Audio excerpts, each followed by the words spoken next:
de Hechos capítulo 16 es la cuestión de el concepto de esa revitalización.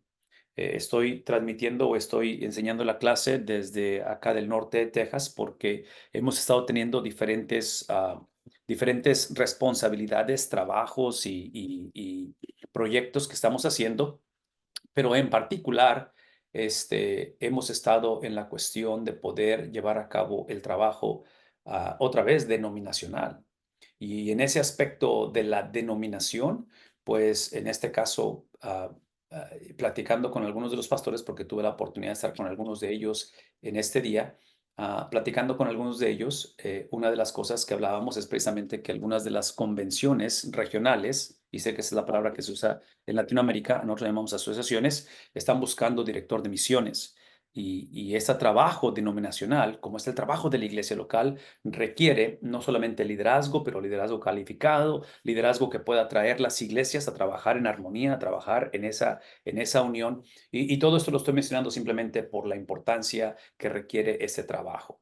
Entonces, una vez más, quiero que piensen conmigo en lo que estamos hablando, en lo que estamos mencionando en esta tarde, porque estamos en el capítulo 15, capítulo 16, precisamente del libro de los Hechos, y queremos en esta tarde abrir la palabra de Dios y poder entrar ahí. La semana pasada nos detuvimos, si no me equivoco, en el versículo 21. Así es que si tienen ahí un ejemplar de la Biblia, quiero que por favor lo abran y quiero que vayan conmigo ahora al versículo 22 del libro de los Hechos. Y voy a usar mi pantalla, voy a estar intercambiando la pantalla para mostrar mi PowerPoint, pero a la misma vez me encantaría que tomaran nota. Así es que si pueden tomar nota, eso va a ayudar bastante también.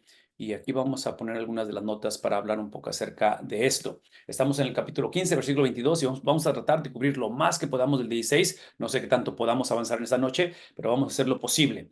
Empieza en el versículo 22, donde habla acerca de la carta que se da al concilio a los gentiles. Una vez más, traten de pensar en la importancia de la colaboración, la importancia de trabajar juntos, el valor que importa o que tiene que ver esta colaboración que es necesaria en medio de nosotros. Y en este caso, observen lo que está diciendo el historiador Lucas. Entonces pareció bien a los apóstoles y a los ancianos y con toda la iglesia escoger de entre ellos algunos hombres para enviarlos a Antioquía con Pablo y Bernabé, a Judas llamado Barsabás y a Silas, hombres prominentes entre los hermanos. Si pudiéramos poner un poquito de atención a lo que está diciendo, y otra vez venimos desde esta experiencia del concilio de Jerusalén. Ustedes recordarán que ha sido una experiencia donde ha habido bastante tensión con la perspectiva de poder abrazar o aceptar el plan original que Dios tenía desde antes de la fundación del mundo, que es el Evangelio de las Naciones. Y hemos venido hablando acerca de lo que Hechos capítulo 8, 9, 10, 11 ha estado declarando con respecto a la evangelización y la transformación de vidas fuera, fuera de la cultura judía. Hablamos de gentiles. Entonces, en esa conversación o en ese peregrinar, ahora observen lo que está sucediendo. Les ha parecido bien, y vean la lista que tienen ahí enfrente de ustedes. La lista, lo que están listando apóstoles, ancianos y a toda la iglesia. Yo no sé si esto lo mencionamos anteriormente, pero aquí es donde podemos potencialmente ver los tres tipos de gobierno de la iglesia. Desde la cuestión de apóstoles, cuestión de ancianos, que vendría siendo como ese tipo de gobierno que llamamos tal vez de la denominación presbiteriana, y la cuestión de la iglesia, que viene siendo la cuestión del gobierno congregacional. Y una de las cosas que dijimos anteriormente, y bueno, antes de explicar eso, déjenme nada más terminar de leer esto, porque ahorita voy a regresar a esto, pero observen lo que están decidiendo. ¿Les parece bien a ellos, apóstoles, ancianos, toda la iglesia, escoger de entre ellos a algunos hombres para enviarlos, en este caso, a Antioquía? Y los van a enviar con Pablo y con Bernabé, que son los líderes de estos grupos misioneros, ¿verdad? Y a los que escogieron fue a Judas, al cual se le llama Barsabás, y a Silas, que eran hombres, ¿cómo describe? Como hombres prominentes entre los hermanos. Vean lo que dice el versículo 23. Y enviaron con estos hombres, ¿sí? Enviaron esta carta con ellos.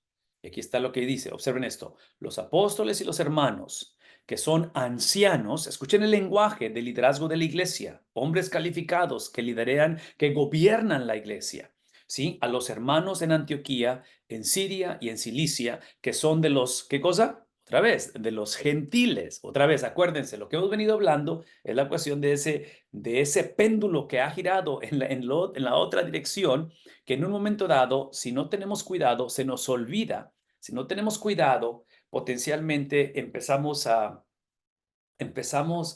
imponer, y digo imponer porque lo hacemos por inercia, no tanto que querramos, pero sucede por inercia, empezamos a imponer nuestros lentes culturales. Y cuando digo lentes culturales, es que asumimos, otra vez, asumimos, y aquí es un ejemplo más rapidito de esto. Quiero que piensen conmigo, de la manera en que por inercia, todos sin excepción lo hacemos. Todos tenemos estos puntos ciegos que en la interpretación de la Biblia, y no nada más de la Biblia, pero de la vida, eh, anteponemos nuestra perspectiva. Yo pienso que naturaleza humana, hasta cierta manera es conveniencia, y he estado usando la palabra deísmo por varias semanas ya, porque el concepto de deísmo es el tipo de persona que cree en Dios o en un Dios, pero no necesariamente en el Dios de la Biblia. Inclusive la persona puede hablar de Dios sin ser salvo inclusive, que es mi punto, aquí está mi punto que cuando imponemos nuestra perspectiva, en este caso en la Biblia o en otras cosas,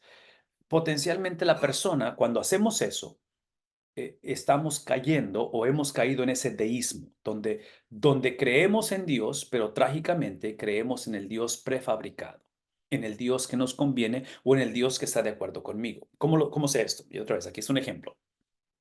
Cuando ustedes recuerdan acerca de ese, al principio del libro de los Hechos, capítulo 1, y los discípulos preguntan y dicen, ¿restaurarás el reino? Y la respuesta de él dice básicamente, hey, a ustedes no les toca saber las sazones, ¿sí? Aquí está el pero, transición, pero, contraste, me van a ser testigos. ¿Dónde? Y empieza a enlistar, empiezas de Jerusalén, empieza de Judea, en Samaria y hasta el último la tierra. Obvio que esa experiencia de testigos va a ser el producto de que sean investidos por el Espíritu Santo. Serán investidos y me serán testigos. Y habla acerca de este patrón o de este bosquejo que argumentaríamos que es como el libro de hecho está bosquejado a través de esta geografía. Y aquí está mi punto. Típicamente lo que hacemos es que decimos, nuestro Jerusalén es donde radicamos, nuestro Judea, y empezamos a abrir el círculo concéntrico de tal manera que automáticamente empezamos a considerar nosotros y nos ponemos en el epicentro de la narrativa, donde nosotros estamos en Jerusalén y luego otra vez se va abriendo hasta los confines de la tierra. Hay cierta verdad a eso, pero en el mundo ideal, en la interpretación de la Biblia, queremos hacer lo opuesto. Nosotros somos los confines de la tierra a la luz de la Biblia, basado en lo que los destinatarios originales recibieron o leyeron. Y menciono esto porque otra vez, la frase que hemos usado anteriormente es que la Biblia, aunque fue escrita para nosotros, la Biblia no fue escrita a nosotros. Y cuando empezamos con Jerusalén, con nuestro entorno, estamos actuando o estamos procesando esto como que si la Biblia o el mensaje fue a nosotros. El mensaje no fue a nosotros, fue para nosotros, pero no a nosotros. Entonces, parte de este proceso de interpretación bíblica, queremos iniciar primero con aquellos a los que fue escrita la Biblia. ¿A quién se le escribió? No tanto para quién se le escribió. Espero que esa distinción de alguna manera nos ayude a verlo como un cierto tipo de patrón, un cierto tipo de herramienta o de proceso de cómo, otra vez, de cómo interpretamos la palabra de Dios. Todo esto lo estoy mencionando. Esta es la razón por la cual estoy haciendo toda esta referencia, porque observen otra vez lo que está diciendo el escritor, lo que está diciendo Lucas. Está hablando acerca otra vez de estos varones que van a ser comisionados, enviados, en este caso por los apóstoles, por los ancianos, por la iglesia, potencialmente los sistemas de gobierno, de tal manera que lo que, lo que van a entregar ellos el mensaje que están llevando, otra vez, vean lo que dice el versículo 23, los apóstoles y los hermanos que son ancianos, a los hermanos, y aquí está enlistando las iglesias. Ahora, aquí es donde me gustaría que hiciéramos la pausa y consideráramos algunos de esos principios con respecto a la estructura de la iglesia, el gobierno de la iglesia, porque el principio es este es el principio. Potencialmente, y digo potencialmente porque yo tengo mi perspectiva muy personal con respecto a esto, ¿ok? La voy a compartir, no tienen que estar de acuerdo conmigo, pero la voy a compartir como quiera. Pero potencialmente, el sistema de gobierno puede ser negociado, puede variar, potencialmente. Lo que no puede ser negociado son las cualidades de los que gobiernan o lideran la iglesia. Esas son las partes que no podemos negociar. Y menciono esto porque, otra vez, si no tenemos cuidado, y voy a hablar con un poquito de prejuicio como bautista y voy a generalizar, que no es bueno generalizar, pero voy a generalizar. Tengo la impresión que si tu contexto o tu trayectoria ha sido similar a la mía, a veces la iglesia hemos cometido el error de ser más fieles y cuidadosos en el sistema que realmente en las cualidades del individuo.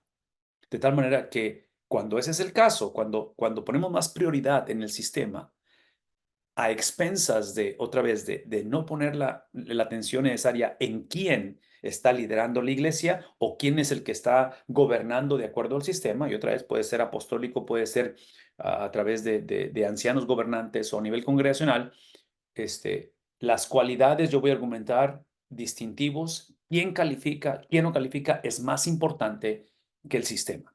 En el mundo ideal, yo argumentaría que los dos son de igual importancia. ¿Por qué? Porque aquí el sistema, que es un reflejo o una expresión o una cristalización de la perspectiva teológica y doctrinal de la iglesia o de la denominación, ese sistema es el proceso o es la metodología para escoger o seleccionar o afirmar a aquellos que Dios ha llamado.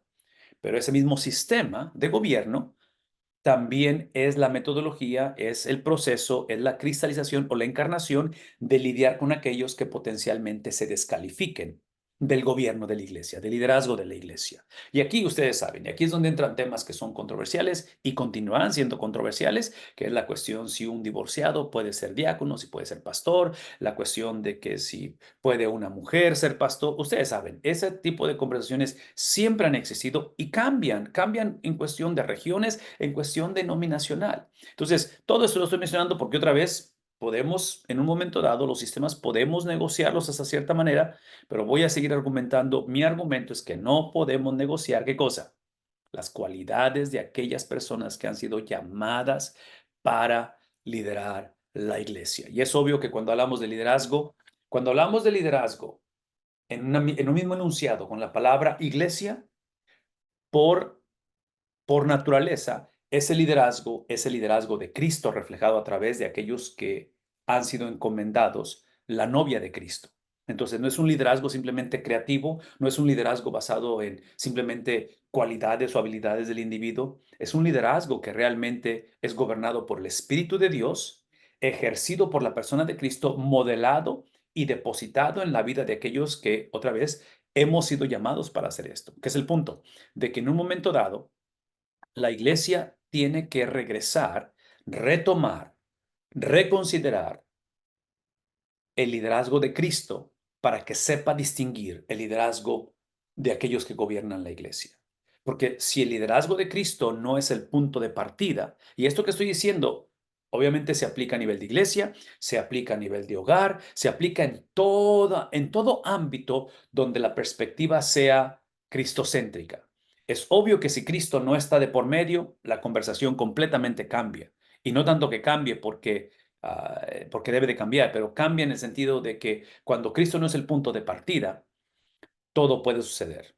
Todo puede suceder porque entonces estamos hablando de una perspectiva completamente diferente. Entonces, siempre y cuando Cristo sea el punto de partida, otra vez, el carácter de Cristo, la perspectiva de Cristo, el sentir de Cristo debe de ser, es el tabulador, ¿verdad? Es lo que determina lo que es aceptable y no aceptable. Ok, todo esto lo menciono una vez más simplemente porque creo que hasta en nuestros días, en nuestra situación, hablando de la obra que se ha hecho misionera, hablando de la colaboración entre iglesias, denominacionalmente hablando, a nivel de región, y el ejemplo que estamos viendo aquí, pues no es más, una vez más, esos sistemas de colaboración denominacionales, misioneros, cualquiera que sea, requieren liderazgo, pero requieren liderazgo calificado. Y lo que estábamos leyendo esta noche con respecto, en este caso, a estas cartas que se están mandando a las iglesias en esta transición, en esta proclamación del Evangelio, tiene que ser por ese liderazgo calificado. Rápidamente quiero que recuerdan, y esto se los he dado anteriormente,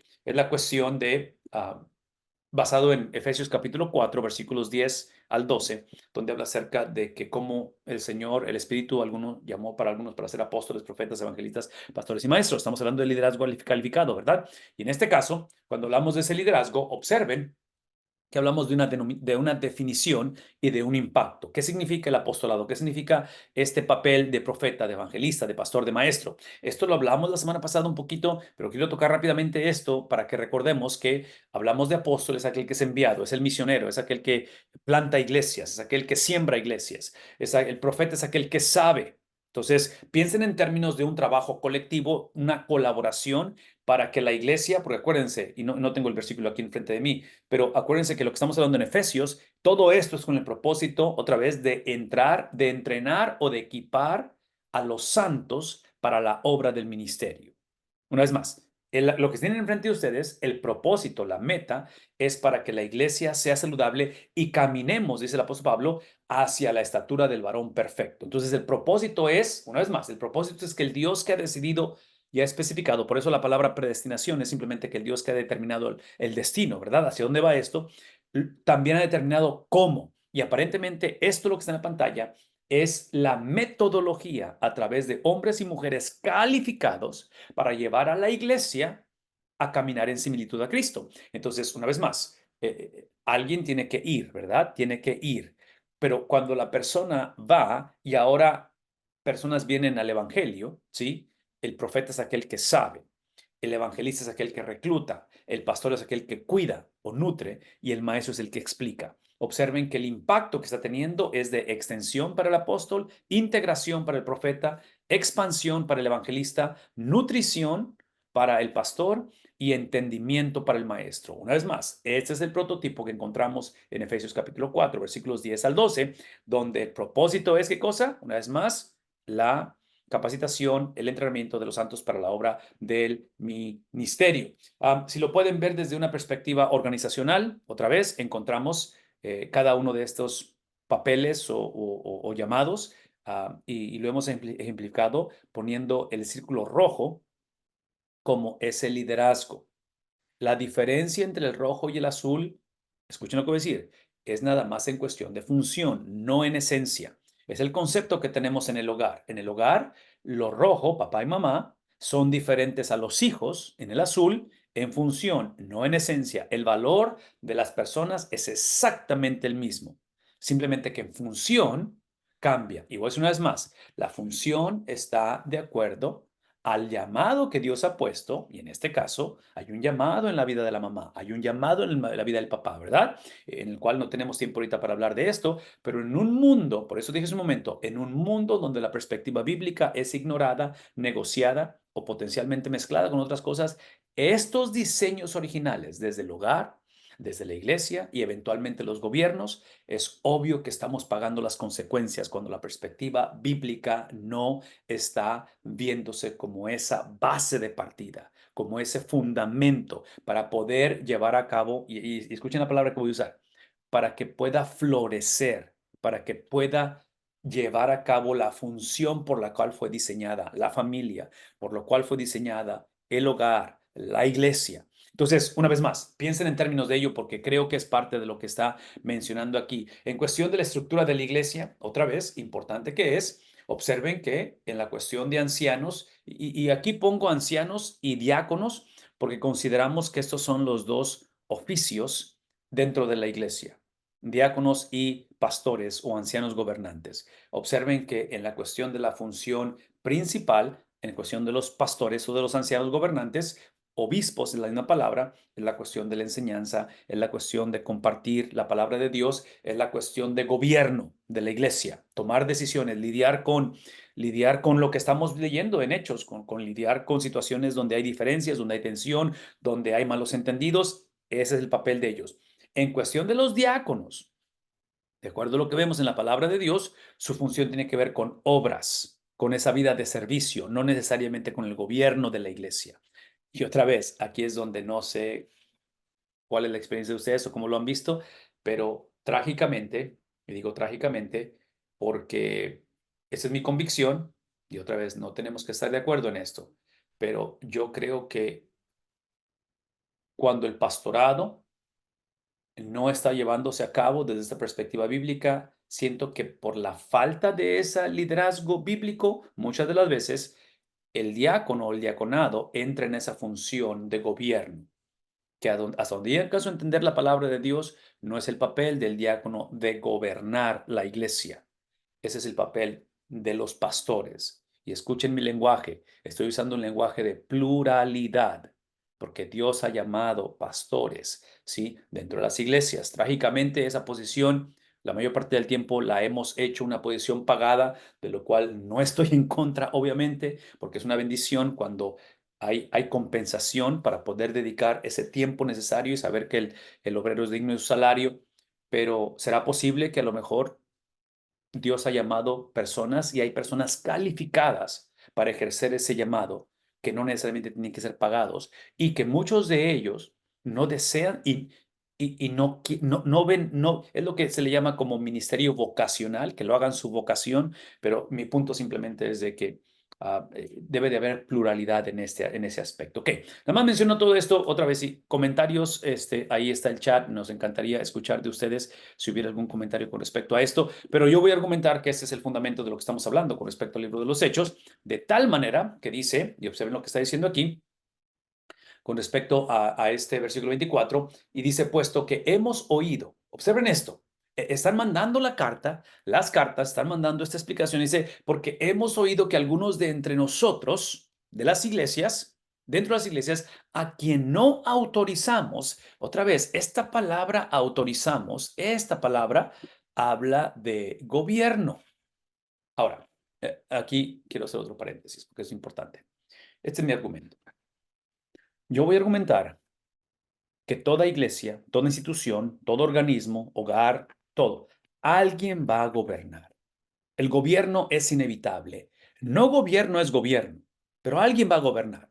Entonces, la pregunta es, porque el versículo está diciendo a aquellos que no hemos autorizado. Entonces, este lenguaje de autorizar, ¿sí? Dice aquí, no autorizamos, habla de gobierno. Alguien está determinando lo que es, alguien está ejerciendo autoridad. No autorizamos, los han inquietado este grupo, este tipo de personas, sí, entre nosotros, que no hemos autorizado, los han inquietado con sus palabras, perturbando sus almas.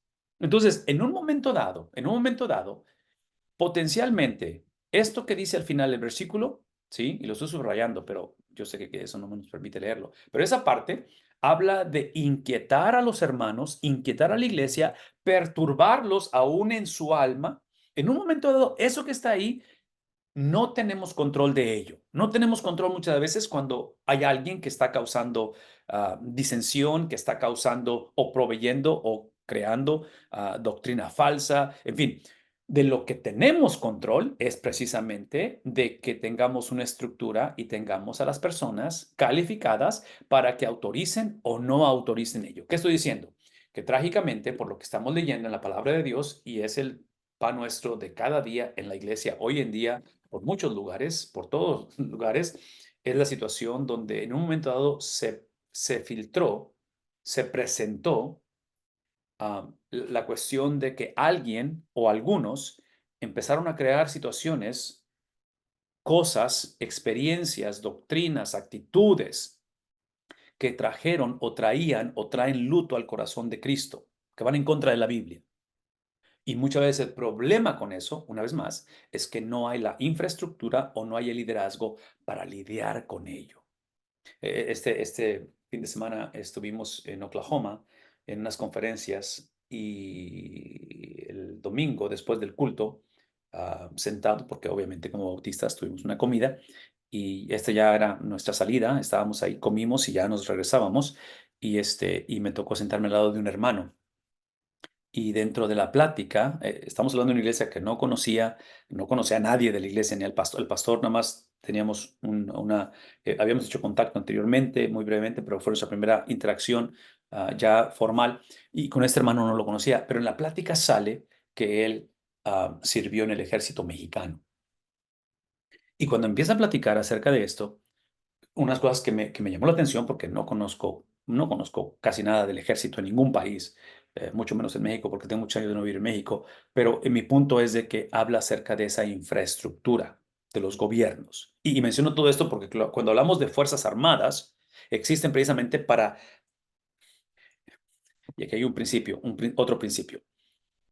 Las Fuerzas Armadas, como sería el liderazgo en el hogar, como sería el liderazgo en un gobierno, liderazgo en una iglesia, am, su función es la restricción de la maldad, restringir la maldad, disminuir las posibilidades de abuso, de violación, en fin, todo eso.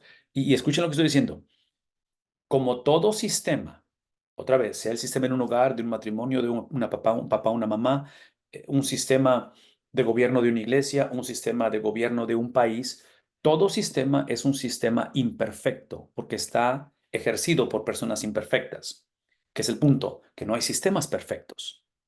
Y no hay sistemas perfectos porque quien lo ejerce, quien lo ejercemos somos imperfectos. Entonces, eso implica que es maldad restringiendo maldad. Es lo que estoy tratando de decir. No sé si tiene sentido eso, pero es maldad restringiendo maldad. Todo eso lo estoy mencionando nada más. La única razón que estoy mencionando es porque, otra vez, aquí está hablando acerca de que parte del problema es que se ha infiltrado, existen personas entre nosotros, entre la iglesia, de los cuales no autorizamos, de los cuales los están inquietando con sus palabras, perturbando qué cosa. Ahora, históricamente sabemos que esto es parte de esos grupos que encontramos en el libro de Corintios que van a causarle a Pablo problemas. Era un grupo, es una secta que se ha infiltrado dentro de la iglesia, muy similar a los judaizantes del libro de Gálatas.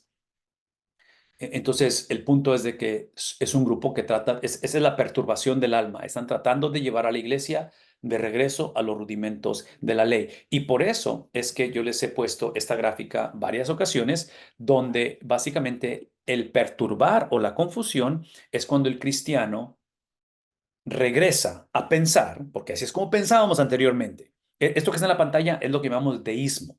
Deísmo implica que otra vez existe Dios, pero es el Dios de mi imaginación, el Dios de mi teología, el Dios de mis costumbres, el Dios de mi trasfondo, el Dios que mis padres me heredaron, el Dios que el pastor previo me enseñó, no necesariamente el Dios de la Biblia. Y menciono esto porque el problema era, en este caso, en estas iglesias, en las cuales el evangelio es obviamente nuevo, en las cuales el liderazgo es frágil. El liderazgo, aparentemente, están batallando con el liderazgo y está infiltrándose todo esto. Esta es la manera en que están perturbando. Están llevando a la iglesia a pensar que la germinación o la regeneración es el producto de obedecer la ley. Y el apóstol Pablo, el apóstol Pedro y todos estos líderes calificados van a decir y van a regresar. No, no, no, no, no. Sí, el mensaje de la Biblia es que la ley existe y fue dada para el fruto, para fructificación, no para germinación. Somos salvos no por obedecer la ley, somos salvos porque Cristo obedeció la ley. Cristo es el cumplimiento de la ley. Y lo que hizo Cristo es que Cristo satisfizo, ¿sí? Se dice así, trajo la satisfacción completa de los requisitos y basado en ello, el cristiano, el hombre, bajo la gracia de Dios, que es la habilidad de confiar, pone su confianza en Cristo y pone su confianza de que Él cumplió la ley. Y al cumplir la ley a través de Cristo es que ahora la persona puede experimentar esta germinación. En fin, esta es la parte donde otra vez está explicando la palabra de Dios que es el problema. Y aquí es donde dice el versículo 25, nos pareció bien habiendo llegado a un común acuerdo. Y otra vez, este común acuerdo está hablando acerca de el común acuerdo, y esto lo hablamos desde el principio, es la cuestión del querigma, ¿verdad? Porque el querigma es la predicación de los apóstoles y lo que están haciendo es que están definiendo el evangelio. Eso es lo que están haciendo. Entonces, piensen conmigo en lo que estamos leyendo, porque habla acerca de cómo llegaron a un común acuerdo, y el común acuerdo tiene que ver con escoger a algunos hombres para enviarlos a ustedes con nuestros amados Bernabé y Pablo. Esta definición que van a hacer del evangelio, otra vez, es el común acuerdo. Esto es extremadamente necesario porque voy a decir una vez más, el querigma de la iglesia es la predicación de los apóstoles. Esto lo mencionamos al principio del libro de los Hechos y tiene que ver precisamente con esta cuestión donde hablamos acerca de sus sermones, incluyendo el de Esteban, que fueron sermones, es el documentar, Lucas como historiador documenta estos sermones porque esos sermones están dados para dos cosas. que yo argumentaría que es el propósito de todo sermón, toda exposición de la palabra de Dios.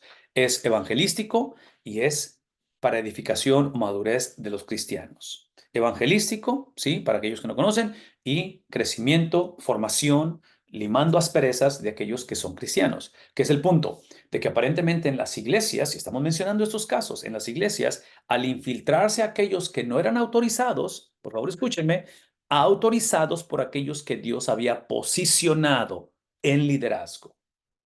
No estamos conscientes de ello. Alguien tiene que determinar lo que es correcto en el hogar, en la iglesia. Y trágicamente somos una generación en la cual hemos idolatrado tanto la autonomía, hemos satanizado tanto el yo, de tal manera que hablar de que alguien determine las cosas y hable y diga lo que es aceptable y no aceptable, hoy en día es ofensivo. De tal manera que hoy en día, realmente el único pecado que hay es decir que hay pecado. No puedes decir que hay pecado porque vas a ofender gente. Cada quien tiene su versión de la vida, cada quien tiene su versión de lo que es el evangelio, cada quien tiene su versión, su experiencia con su sexualidad, con la muerte, con el embarazo, en fin, me explico con la iglesia, que ha resurgido otra vez la cultura grecorromana con la cual Cristo fue confrontado y los apóstoles en el primer siglo. Porque acuérdense, los romanos es el tipo de mentalidad, esta es la mentalidad romana, de la cual ellos no estaban en contra de que hubiera multiplicidad de deidades o de deísmos o de prácticas religiosas, siempre y cuando todos, sin excepción, aceptaran la religión romana o los dioses romanos, número uno. Y número dos, no hay una sola, no hay absolutos, no hay algo definitivo, y mientras no hables de una práctica exclusiva en cuestión de espiritualidad o de religiones. Bueno, eso va a ser un problema, porque más adelante vamos a ver que el cristianismo, por sus declaraciones de absolutos y de exclusividad, va a convertirse en una religión prohibida, en una religión ilegal. De tal manera, lo interesante es que el judaísmo continúa siendo legal. Inclusive, si pueden hacer la conexión con la enseñanza completa del Nuevo Testamento, se cree que el autor de los Hebreos, el autor del libro de los Hebreos, está escribiendo a una sinagoga en la cual, dentro de la sinagoga, hay, hay dos grupos. Hay un grupo de judíos y gentiles también, pero un grupo de convertidos y un grupo de no convertidos. Dentro de la sinagoga, escuchen el lenguaje, sinagoga. Entonces tienes judíos no convertidos, tienes judíos convertidos. Y aparentemente una de las razones que el libro de Hebreos es escrito es porque le está, como lo dije al principio, está dando ese mensaje evangelístico a los no convertidos, porque están practicando su judaísmo, pero no son seguidores de Jesús. Entonces están perdidos. Y Hebreos está compartiendo, y por eso habla de la supremacía de Cristo, la supremacía del nuevo pacto, en fin, ustedes saben todo eso que vemos en Hebreo. Pero simultáneamente Hebreos está confrontando a los convertidos que no quieren salir de la sinagoga. Y la razón que no quieren salir es lo que acabo de decir. Esto es lo que entendemos. No quieren salir porque salir de la sinagoga es identificarse con la iglesia. Identificarme con la iglesia es identificarme con algo que es ilegal. Entonces, para mantener un cristianismo bajo la cobertura de lo que es legal ante el gobierno, quédate en la sinagoga y sigue practicando tu cristianismo dentro del judaísmo.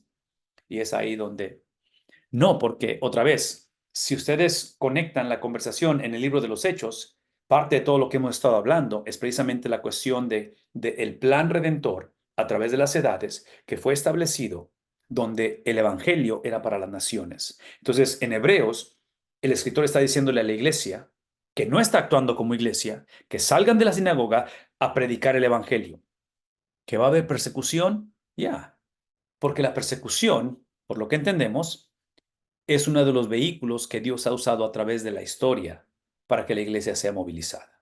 Número uno. Número dos, la persecución, hasta cierta manera, es de esperarse porque vivimos en un mundo gobernado por Génesis capítulo 3. Entonces, cuando el cristianismo es proclamado, cuando hablamos acerca de esta globalización, cuando hablamos acerca de plantación de iglesias, es obvio que todo esto, importante que son las estrategias, la colaboración, lo que hemos estado hablando a nivel denominacional, la estructura de una iglesia, por favor escúchenme, todo eso es importante, pero al final de la conversación, la vida cristiana, la vida del hogar, la vida de la iglesia, la vida de las naciones, bajo el amparo de Dios, al final de la conversación es guerra espiritual. Al final de la conversación, literalmente lo que está en la balanza es la salvación de hombres y mujeres que si no escuchan ese evangelio y no son transformados por el poder de Jesucristo, su destino es separación eterna.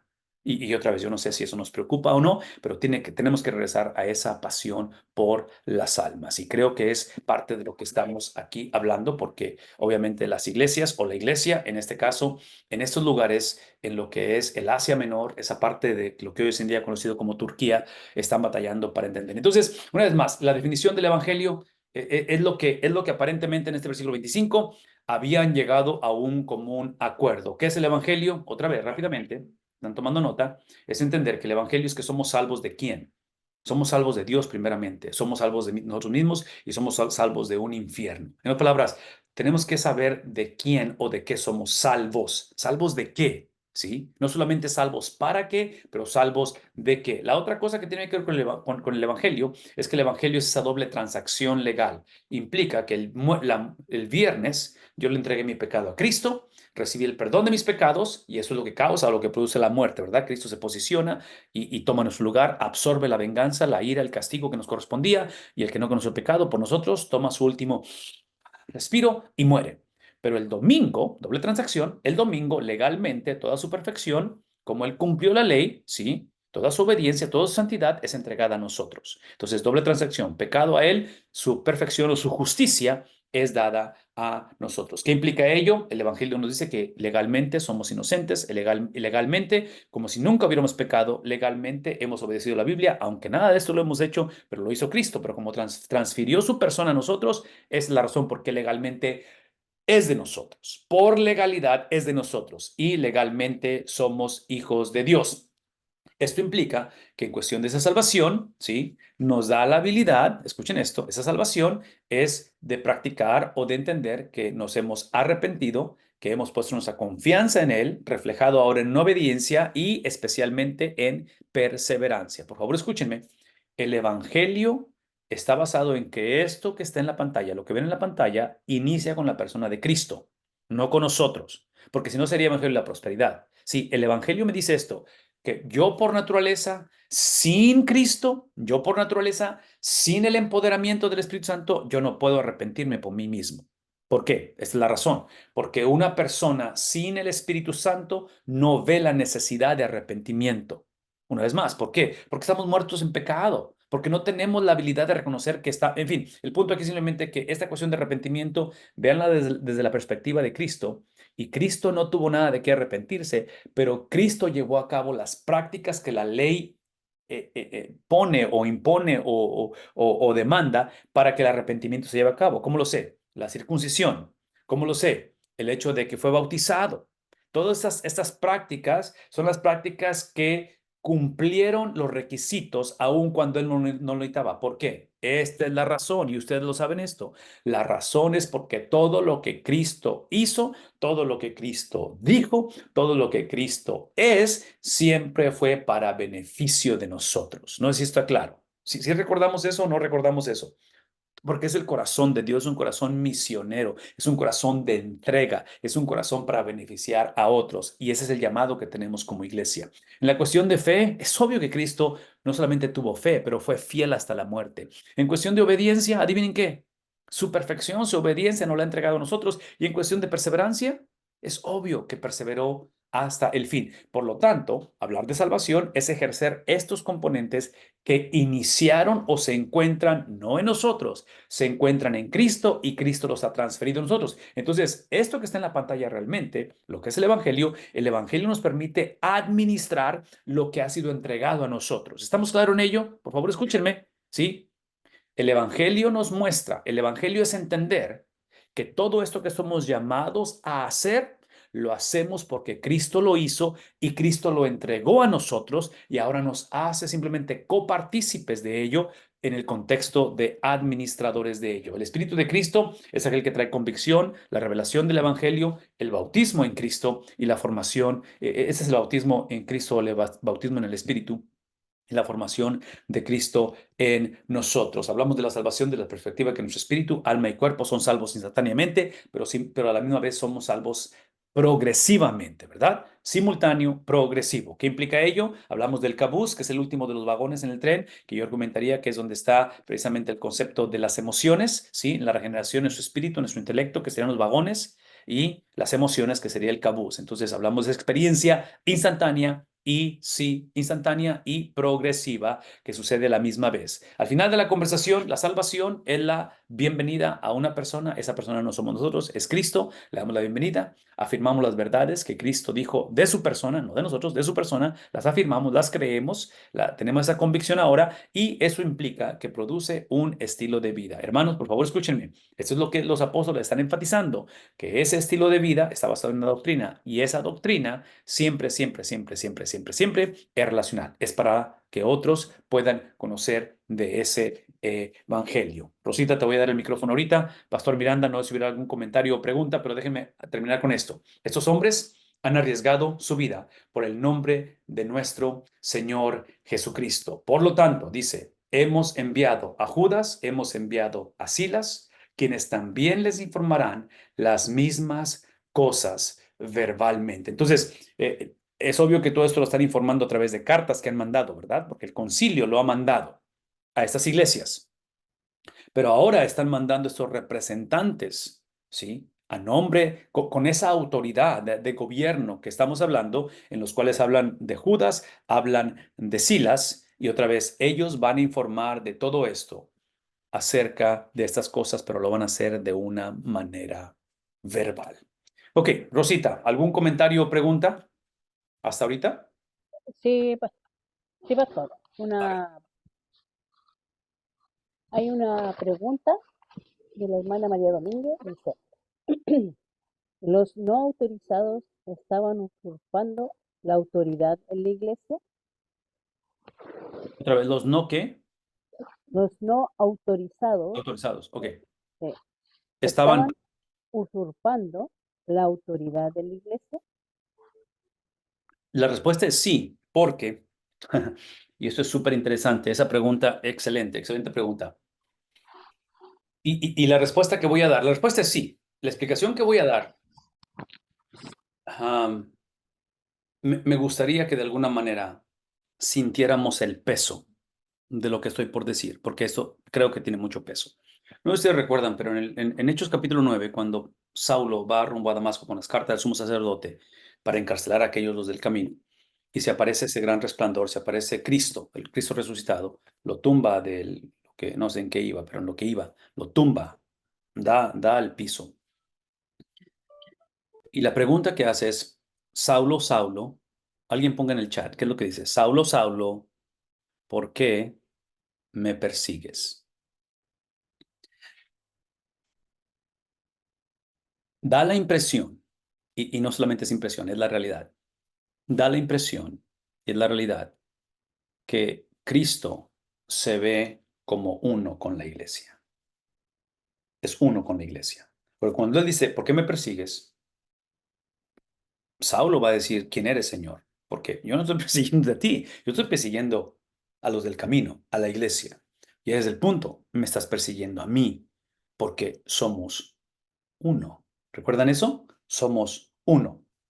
Es el concepto del Antiguo Testamento, donde no tendrás dos ajenos delante de mí, donde habla del concepto de exclusividad, de intimidad, donde en el Antiguo Testamento Dios se refiere a su pueblo como su esposa y él se ve como el esposo, donde eventualmente, usando el ejemplo de Oseas, por ejemplo, Dios decide por la prostitución, por la falta de exclusividad, decide divorciar a Israel, ¿sí? En el Nuevo Testamento, el apóstol Pablo va a hablar mucho acerca de este concepto de esposa, el novio, la novia, en fin, ¿qué es el punto?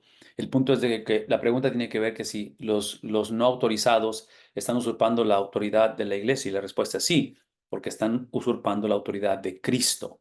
Sí, hace rato hice esta mención, lo voy a decir una vez más. Trágicamente, muchas de las veces, cuando la iglesia cuando cristianos, cuando pastores, cuando líderes y cuando no cristianos dentro de la iglesia usurpamos la autoridad de Cristo o traemos luto al corazón de Cristo, ese problema es un problema que está integrado con la iglesia. No hay manera de separar a la iglesia de Cristo. No, no sé si está claro. Y estoy mencionando esto porque, una vez más, o sea, pensando en la relación conyugal, pensando en la relación de una familia, ¿verdad? O sea, es el propósito del matrimonio, es esa cuestión de ser uno en Cristo. Entonces, la pregunta es sí, pero es más que simplemente la iglesia, realmente es usurpar la autoridad de Cristo. Y otra vez, ese es un problema muy serio, siempre ha sido un problema serio. El ejemplo que he usado, que estoy usando para ilustrar esto, es en el caso de Saulo de Tarso, que iba y perseguía a Cristo porque perseguía a la iglesia. La implicación de esto y de la pregunta que se ha hecho es que definitivamente tengamos cuidado con la iglesia, tengamos cuidado cómo hablamos de la iglesia, tengamos cuidado cómo tratamos a la iglesia y tengamos cuidado cuando decidimos dejar la iglesia. Porque aparentemente dejar la iglesia, hablar mal de la iglesia, usurpar la iglesia, es usurpar a Cristo o es dejar a Cristo. Entonces, siento que convenencieramente hemos separado a Cristo de su iglesia y yo voy a argumentar que cuando Cristo se separa de su iglesia, la iglesia deja de ser iglesia. No, no, no, no es bíblico, no es aceptable, no es permisible, es inconcebible, que creo que es lo que Saulo estaba haciendo. Saulo convenencieramente pensaba que estaba persiguiendo a la iglesia, no necesariamente a Cristo. ¿Será posible que a veces caemos en esa perspectiva como pastores, como líderes? ¿Será posible que a veces cometemos el error de que permitimos que la experiencia que tenemos o hemos tenido dentro de la iglesia eso se convierte en la experiencia suprema en cuestión de nuestra percepción o de creer quién es Cristo? Y ahí es donde ahí es donde nos metemos en problemas, porque dejamos que nuestros sentidos gobiernen nuestra teología y nuestra perspectiva bíblica. Y aquí es donde tenemos que regresar a la palabra de Dios y realmente tener esa conversación constantemente que Cristo está teniendo con Saulo y decir, ¿por qué me persigues? Porque eso es lo que hacemos cuando hablamos en contra de. Ahora, entre paréntesis, porque no decía otro comentario, Rosita, pero entre paréntesis, esto que acabo de decir, de que tengamos cuidado cómo hablamos o cómo tratamos a la iglesia, no implica, no implica que nos hagamos de la vista gorda, no implica que solapemos o apapachemos el abuso. Y cuando digo abuso, y yo se los he mencionado anteriormente, pero hay un libro que recientemente salió, es escrito por uno de los presidentes de uno de los seminarios, que se llama ah, El bully del púlpito, porque hablamos de abuso espiritual, que es obvio que sucede. Es una conversación de doble sentido, ¿verdad? Entonces, todo eso lo estoy mencionando nada más para que regresemos una vez más a la perspectiva. Sí, otra vez, Hechos capítulo 9, esa conversación entre el Cristo resucitado y Saulo de Tarso, el cual es tumbado a tierra, el cual va a perder su vista. ¿Recuerdan eso? Entonces, el punto que Saulo no está teniendo una visión. Esto es tangible, esto está sucediendo. Ah, tenemos que asegurarnos que esa perspectiva de Saulo no se convierte en nuestra perspectiva por las experiencias que hemos tenido. Yo creo que las experiencias que hemos tenido en la vida, en el ministerio, en la iglesia, lo que le hicieron a papá, cómo le fue a mí, todo eso es válido. No podemos ignorarlo, pero la autoridad no está en la experiencia del hombre, en la experiencia del pastor o en la experiencia de la iglesia. La autoridad está en qué cosa?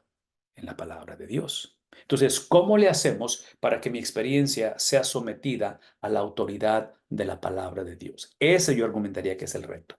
Yo pienso que es el reto, porque otra vez no minimizo la experiencia. Y voy a decir una vez más, todo lo que estoy explicando no es la excusa para hacernos de la vista gorda, no lidiar con los problemas. Cuando hay que actuar y hay que traer disciplina, hay que traer disciplina en cualquier índole, en cualquier situación. Y el argumento que voy a hacer una vez más, que es lo que estamos hablando en el libro de Hechos, trágicamente, la iglesia promedio no está preparada, capacitada o estructurada para lidiar con estos problemas, con esta situación cuando alguien convenencieramente divorcia a Cristo de la iglesia y trata a la iglesia como si fuera otra cosa y no esa unidad de la cual está describiendo Hechos capítulo 9, donde Cristo dice, ¿por qué me persigues? y otra vez ahí la situación un poquito difícil. Pastor Miranda, no sé si tengas algún comentario con respecto a esto. Y hermano, siéntase con la libertad de Sí, abrir sus claro. micrófonos, por favor. Si intentan abrir su micrófono, abran su micrófono. Sí, hay una perspectiva, pastor, que quisiera también hacer notar, porque al parecer este concilio resulta tan decidor e importante, porque definitivamente y a raíz de este concilio se separa la iglesia de la sinagoga. Ujú, ¿En qué sentido?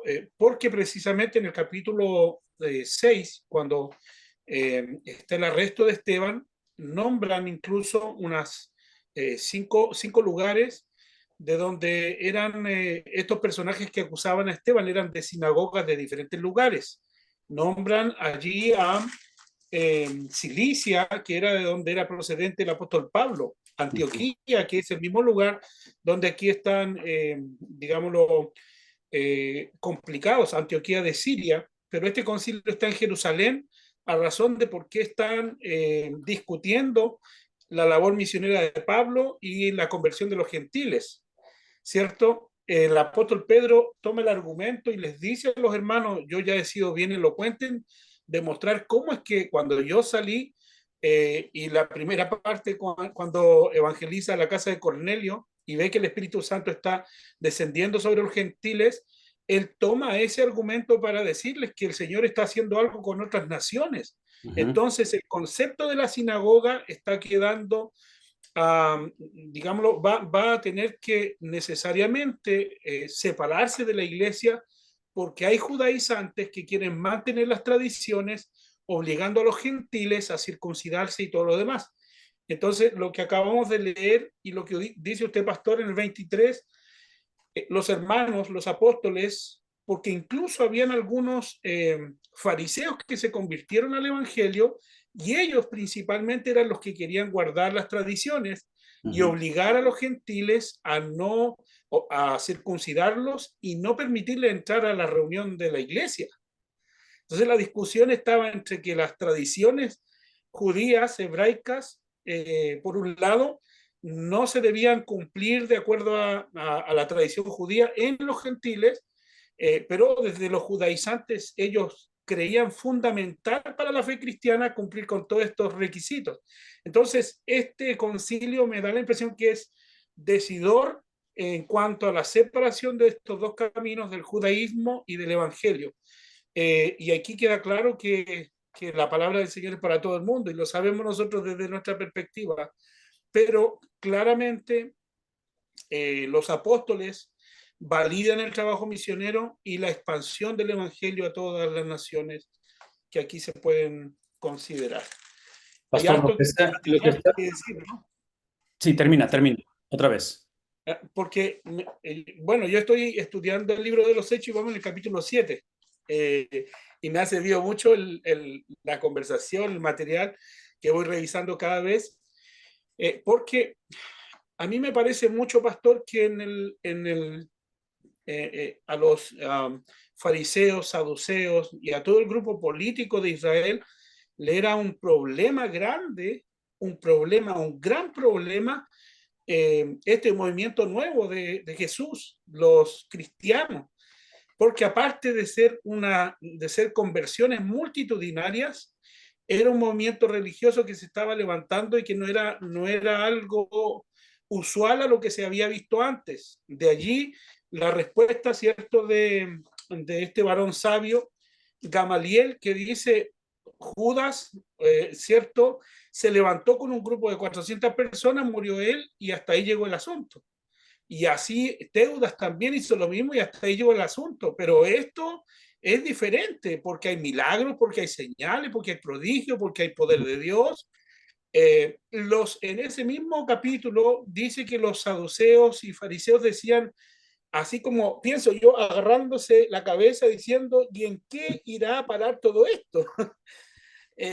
Por lo tanto, eso nos indica, pastor, claramente que todo lo que ellos están viendo y lo que registra el apóstol, el hermano Lucas aquí en el libro de los Hechos, no es algo superficial o algo que no llamara la atención de Israel en esa época.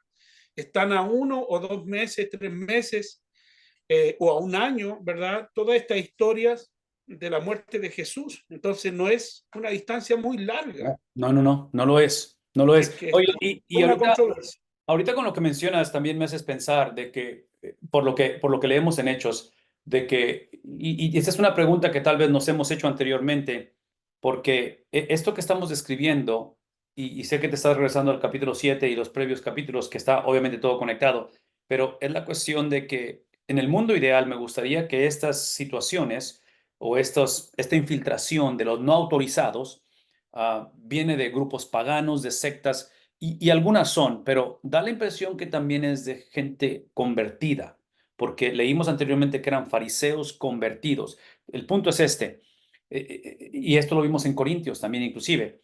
El punto es de que ¿dónde en el proceso estos cristianos o desertaron o apostataron, que básicamente son sinónimos? ¿Dónde la confusión? La pregunta muchas veces es que si realmente fueron salvos. En fin, el punto aquí es de que regresamos a todo eso que estás mencionando, pastor, que es extremadamente importante. Regreso a la importancia de todo esto, porque, hermanos, la cuestión es de que, para empezar, no escuchemos o no leamos esto pensando simplemente en aquellos que lo hacen, que les pasa, sino que cuidemos de nuestra vida, ¿verdad? Porque nadie está exento de esto, número uno. La otra cosa es de que al final de la conversación, yo vuelvo a decir lo que dije hace un momento, tengo la impresión que la posibilidad de que eso suceda dentro del hogar y de repente uno de los hijos empieza por otra situación, otra experiencia, a nivel de iglesia, a nivel de pastorado, a cualquiera le puede suceder esto. La pregunta va a ser, y creo que es parte de lo que estamos ahorita viendo y leyendo, cómo posicionamos el hogar, la propia vida, cómo posicionamos el matrimonio, los hijos, cómo navegamos y estructuramos la iglesia, donde nuestra perspectiva sea ofensiva en lugar de defensiva, sea proactiva en lugar de reactiva, donde nada más reaccionamos y esperamos que no suceda o que no vuelva a suceder, pero en lugar estamos proactivamente moviéndonos. Y el argumento que yo voy a crear o voy a hacer en ese aspecto de cómo esto se lleva a cabo, una es la cuestión de, otra vez, hombres calificados, personas calificadas que lleven el gobierno de la iglesia. Y ese gobierno, una vez más, yo sé que esa palabra suena negativa, pero en cuestión de gobierno, y negativa porque ha habido mucho abuso, en cuestión de gobierno, es un gobierno del cual, una vez más, es un gobierno no absoluto. Es un gobierno llevado, ejercido bajo la autoridad suprema. Entonces es una autoridad debajo de autoridad. Y es el término que hemos usado anteriormente es que es dominio bajo sumisión. Ese es el concepto. Es dominio. Entonces, si tenemos dominio, si somos llamados a ser la cabeza del hogar como varones, si es que hay una estructura, y yo sé que esto no es nada popular, y sé que esto es ofensivo para el feminismo, es ofensivo para muchas culturas y todo eso, pero al final de la conversión, en el diseño original, el modelo es Cristo, entregado, posicionado, otra vez administrado por aquellos que Dios ha posicionado, ha calificado para que lleve esto. Entonces, aquí el punto es de que posicionar a la iglesia en una actitud otra vez ofensiva, no tanto reactiva o defensiva, pero es ofensiva en ese aspecto. Rosita, ¿alguna otra pregunta o comentario? Porque necesitamos avanzar. Sí, el hermano Juan Caballero dice, ¿cuál sería el inconveniente entre el apóstol Pablo y Bernabé para que se separaran? Pues para allá vamos, ahorita lo vas a ver. Qué buena pregunta. Sí, sí, se van a formar dos equipos misioneros. Y a mí me gustaría soñar con que se multiplicaron, no que se dividieron, pero no estoy convencido que fue multiplicación, potencialmente es división. Y ahorita vamos a hablar acerca de eso, pero la respuesta breve es de que obviamente va a querer traer nuevamente al equipo a alguien que había desertado. Entonces da la impresión que Pablo no anda con medias tazas y quiere un compromiso. O sea, se ve que Pablo tenía una actitud y un liderazgo bastante firme y determinante, que no iba a aceptar esa posibilidad de desertar. Ah, no sé, no, y esto lo mencioné anteriormente, no sé, y esto lo estoy diciendo entre líneas, no tengo ningún versículo bíblico para ello, pero no sé si Pablo, al haber sido él un falso maestro, porque eso es lo que era Pablo anteriormente, era un falso maestro. No sé si Pablo tiene esa percepción muy clara y es muy sensible su vida a ese tipo, porque observen cómo trata Pablo a los falsos maestros. Y no estoy diciendo que en este caso es la razón por la cual hay esta separación, pero a lo que voy es de que eh, el cristianismo de Pablo y su actitud y sus proyectos misioneros se ven bastante radicales, pero a la luz de la Biblia son normativos. Entonces, es parte de lo que estamos hablando aquí. Ok, ¿esa fue la última, Rosita? La hermana María Domínguez, mire, puso un versículo, Miqueas 6, 1 y 3. Oíd ahora lo que dice Jehová, levántate, contiende contra los montes, y oigan los collados su voz. Oíd, montes, y fuertes cimientos de la tierra, el pleito de Jehová. ¿Por qué Jehová tiene pleito con su pueblo? Y altercará con Israel. Pueblo mío, ¿qué te he hecho o en qué te he molestado? Responde contra mí. Miqueas 6, 1 y 3. Palabras muy difíciles de leer, porque cuando Dios, después de esas advertencias, advierte, advierte, advierte y advierte otra vez y vuelve a advertir, eventualmente Dios no tiene opción. Dios tiene que ejercer su justicia en contra de su pueblo, no solamente por lo que el pueblo va a hacer y su desobediencia y su rebeldía, no sé qué palabra usar, pero es una rebeldía no accidental, es a sabiendas, es una actitud completamente, una afrenta. No solamente es por eso, pero una de las razones por qué Dios va a tener que cumplir esto que se acaba de leer, en la referencia, es por su carácter, porque Él no puede hacerse de la vista gorda. Él solamente puede dialogar, negociar, tratar. Por eso es el concepto de los pactos, porque Él solamente opera y obra a través de su santidad y su justicia. Entonces, los pactos, lo que es a través de la historia, a través de la Biblia, es la manera en que Dios escoge otra vez interactuar con nosotros. Y es obvio que nosotros somos conocidos y hemos sido conocidos no porque hemos mantenido los pactos, porque somos violadores de pactos. Entonces, ah, otra vez, este tipo de pasajes que son difíciles de ver, de leer y ver sus consecuencias, otra vez, trágicos que son, porque se cumplen, pero lo positivo o lo que nos anima es que refleja la consistencia de la santidad de Dios, que Él no va a negociar su carácter. Entonces, eso es extremadamente importante porque si vemos la vida, si vemos la situación a través de la realidad de un mundo que va en decadencia, nos conviene que exista un Dios justo en un mundo de injusticia. El problema es obvio que el problema es que queremos esa justicia de Dios ahora, perfecta, ejercida con toda, y sabemos, por eso tenemos la tensión irresoluble de dos venidas de Cristo, porque las dos venidas de Cristo nos habla de un reino o una justicia establecida e inaugurada, pero no consumada.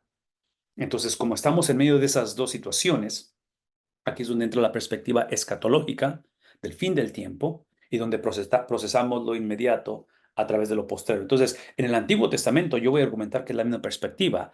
La única diferencia, que es una diferencia muy grande con respecto a cómo ver el fin del tiempo, ¿verdad? Esa cuestión escatológica en el Antiguo Testamento es que para ellos la escatología tiene que ver con la venida de Mesías, pero no como Cordero Santo de Dios que perdona el pecado del mundo, sino como el León de Judá que viene a enderezar las veredas. Y el Señor lo había establecido desde un principio, porque en Génesis capítulo 3, versículo 15, habla acerca de aplastar la cabeza de la serpiente, pero en el proceso sería, ¿qué cosa? Herido el calcañar. Entonces, esa herida al calcañar, a través de la simiente de la serpiente a la simiente de la mujer, ah, implica su primera venida, porque es obvio que en la cruz fue herido, pero esa herida fue establecida desde antes de la fundación del mundo. Es parte del pacto de Dios. Entonces, trágica que fue la herida que recibió en el calcañar, trágico que Satanás continúa hiriendo otra vez a la iglesia porque es una con Cristo. ¿Recuerdan eso? Trágico que es esto, desde la perspectiva de esa cruz, de esa herida, de esa muerte, de esa experiencia trágica de Cristo. Satanás, como lo fue Judas, como fue toda la situación, fueron simplemente instrumentos para que se cumpliera lo preestablecido. Por lo tanto, si ese es el caso, o porque ese es el caso, toda tragedia, toda herida que tú y yo experimentemos como seguidores de Jesús ha sido preestablecida. Ah, toda tragedia que Cristo experimentó, especialmente ese viernes, fue procesada a través del domingo. La única cosa que el llanto de Cristo, el abandono de Cristo del viernes, esto que voy a decir es extremadamente importante.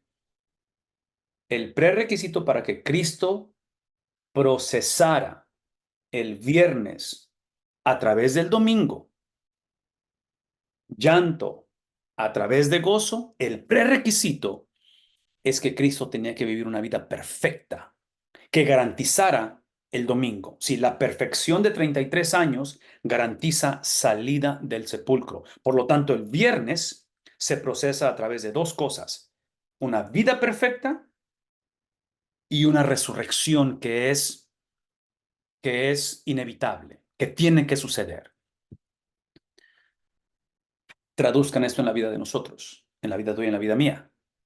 ¿Cómo le hago para procesar esa herida en el calcañar? ¿Cómo le hago para procesar cuando sé que eventualmente todos morimos? Todos morimos. ¿Cómo le hago? Es obvio que no hemos vivido una vida perfecta. No la hemos vivido. Lejos estamos de vivirla, pero adivinen quién la vivió. Y adivinen quién es uno con nosotros. Lo hemos explicado esto, ¿verdad? Entonces, por eso es nuestra fe y nuestro sufrimiento y nuestra misma muerte descansa en la perfección de Cristo. No en mi habilidad de ser fiel, pero en la perfección de Cristo. Porque esa perfección de Cristo, que es donde yo descanso y que es a través de lo que el Padre me ve a mí en mis tiempos de abundancia, en mis tiempos de carencia y en mis tiempos en los cuales yo sea puesto en un sepulcro, el Padre me ve a través de la persona de Cristo. De tal manera que mi llanto, mi luto, que es real, y eventualmente mi muerte, la proceso a través de lo que Cristo ya hizo, de lo cual garantiza lo que está por suceder. Por eso hemos dicho que la resurrección de Cristo es un adelanto o un enganche de lo que viene a la iglesia de Cristo. Todo esto que estoy describiendo no sucede automáticamente. Hay un proceso de un evento y hay un proceso de una continuidad. Entonces, yo voy a argumentar que este concepto de evento y continuidad, evento y proceso, la iglesia, los cristianos, los judíos, la iglesia a través de los siglos, convenencieramente, por ignorancia y por la infiltración de estos no autorizados y de Satanás, lo ha divorciado. Y cuando esto es divorciado, entonces caemos una vez más en esta confusión donde pensamos que la garantía de mi salvación y la certeza está basada no en la perfección de Cristo, pero en mi obediencia.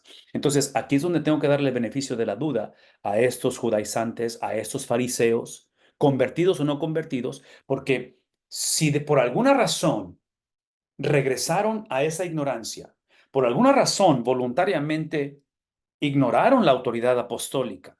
Por alguna razón, y digo razón, ya sea que fue algo voluntario o fueron presas de lo que sea, si tu religión o tu percepción de tus prácticas está basada en tu obediencia, tienen toda la razón de regresar a los rudimentos de la ley. Saulo de Tarso es justificable lo que están haciendo. Cuando entras al Nuevo Testamento y ves a estas sectas religiosas y su disciplina y la manera en que viven y las leyes que han creado sobre la ley, tiene sentido. Pero aquí es donde obviamente quien cambia todo paradigma, quien cambia toda perspectiva y quien cambia el corazón del hombre es Cristo.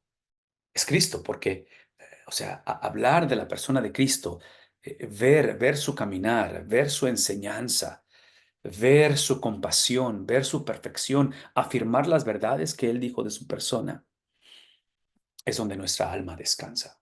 Es donde podemos esta noche descansar y simplemente decir, ya, todo va a estar bien. Pero tiene que haber un evento donde mi vida fue entregada a Cristo, donde tiene que haber esa confesión, donde reconozco que no hay nada que pueda hacer para hacerme merecedor de esta gracia. Y cuando ese evento se lleva o se llevó a cabo, tiene que ser acompañado simultáneamente con este proceso, que es el proceso de similitud a Cristo. Y otra vez, voy a decir una vez más, estas iglesias aparentemente están batallando para aceptar esta experiencia que da la impresión que son dos experiencias, pero realmente es una, presentada en dos ámbitos o en dos perspectivas, pero justificación y santificación realmente es una sola experiencia. Es una sola experiencia, porque esta santificación o esta fructificación, el fruto, es la razón por la cual hubo germinación. Entonces, no es una u otra, sino son las dos. Y el argumento que hemos estado creando y enseñando y viendo, y esta noche lo estamos viendo otra vez, referencia del apóstol de Lucas, es que esto es algo con lo cual es confrontado el hombre para ser salvo y es confrontado el cristiano para mantenerse salvo. Entonces, esto es algo que sucedió en mi vida, pero continúa sucediendo. Entonces, es una fe, ah, eh, es una fe inicial y es una fe continua. Es inicial y es continua. Entonces, ahí es donde tiene que entrar esta enseñanza de los apóstoles y este querigma de la iglesia, que es la predicación de ellos. Ok, déjenme avanzar rápidamente. Espero que eso ayude un poquito porque la referencia que están haciendo y el comentario, el pasaje que presentó la hermana María de Miqueas definitivamente ayuda. Versículo 28, porque pareció bien al Espíritu Santo y a nosotros. Otra vez, hablar acerca del Espíritu Santo y de nosotros, dice, estamos hablando acerca de esta unidad de Dios, es la revelación de Dios, lo cual produce unidad con Dios y eventualmente nos hace mayordomos de esa unidad.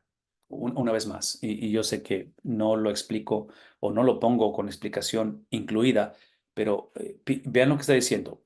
Es el Espíritu Santo y a nosotros. Le pareció bien al Espíritu Santo y le pareció, o sea, otra vez, esta es autoridad calificada, ¿verdad? Aquellos que Él ha calificado y es algo que el Espíritu Santo ha creado.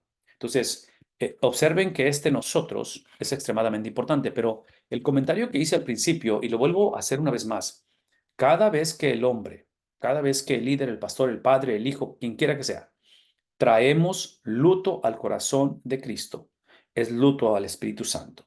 Entonces, lo que está diciendo el versículo 28 es exactamente lo opuesto. Es que es el Espíritu quien gobierna, quien liderea esto. E inclusive las referencias que hizo el pastor a Leonardo ahorita con respecto en capítulo 7, capítulo 8, eventualmente el 9, obviamente, se aparece el Cristo resucitado a Saulo de Tarso y continúan las apariciones, continúan las manifestaciones. El punto es este, el punto es que es iniciado siempre, siempre, siempre, siempre, siempre es iniciado por Dios. La salvación del hombre es iniciada por Dios. Inclusive, y no sé si esto va a ser controversial o no sé si esto, porque hablar de salvación del hombre, hablar de la experiencia del apóstol Pablo, Saulo de Tarso en el capítulo 9, su conversión, es una experiencia difícil, pero es una experiencia que tiene un buen final, ¿verdad? Porque es convertido Saulo de Tarso, pasa por la experiencia que tiene que pasar, su ceguera, todo eso, entrenamiento, discipulado y eventualmente es el catalítico que Dios va a usar para los gentiles. Pero yo voy a argumentar que aún la referencia de Miqueas, aún la referencia del Antiguo Testamento y el juicio de Dios sobre las naciones y sobre la nación de Israel es parte de lo que estamos hablando. Es parte de ese movimiento de Dios, porque el traer disciplina a su pueblo es la iniciativa, no sé si está bien dicha esa palabra, pero salvífica, de salvación de parte de Dios. Y menciono esto porque cuando pensamos en salvación, típicamente pensamos en la mejoría de nuestra condición. Y por eso hace rato hablé acerca de salvos de qué. No solamente salvos para qué, o sea, no solamente somos salvos para una mejor vida o para el cielo, pero primeramente somos salvos de qué. Y somos salvos de la ira venidera, somos salvos del juicio de Dios, somos salvos de la venganza de Dios, somos salvos de Dios, somos salvos por Dios y somos salvos para Dios. ¿Está claro eso? El punto es Dios, el punto siempre es Dios.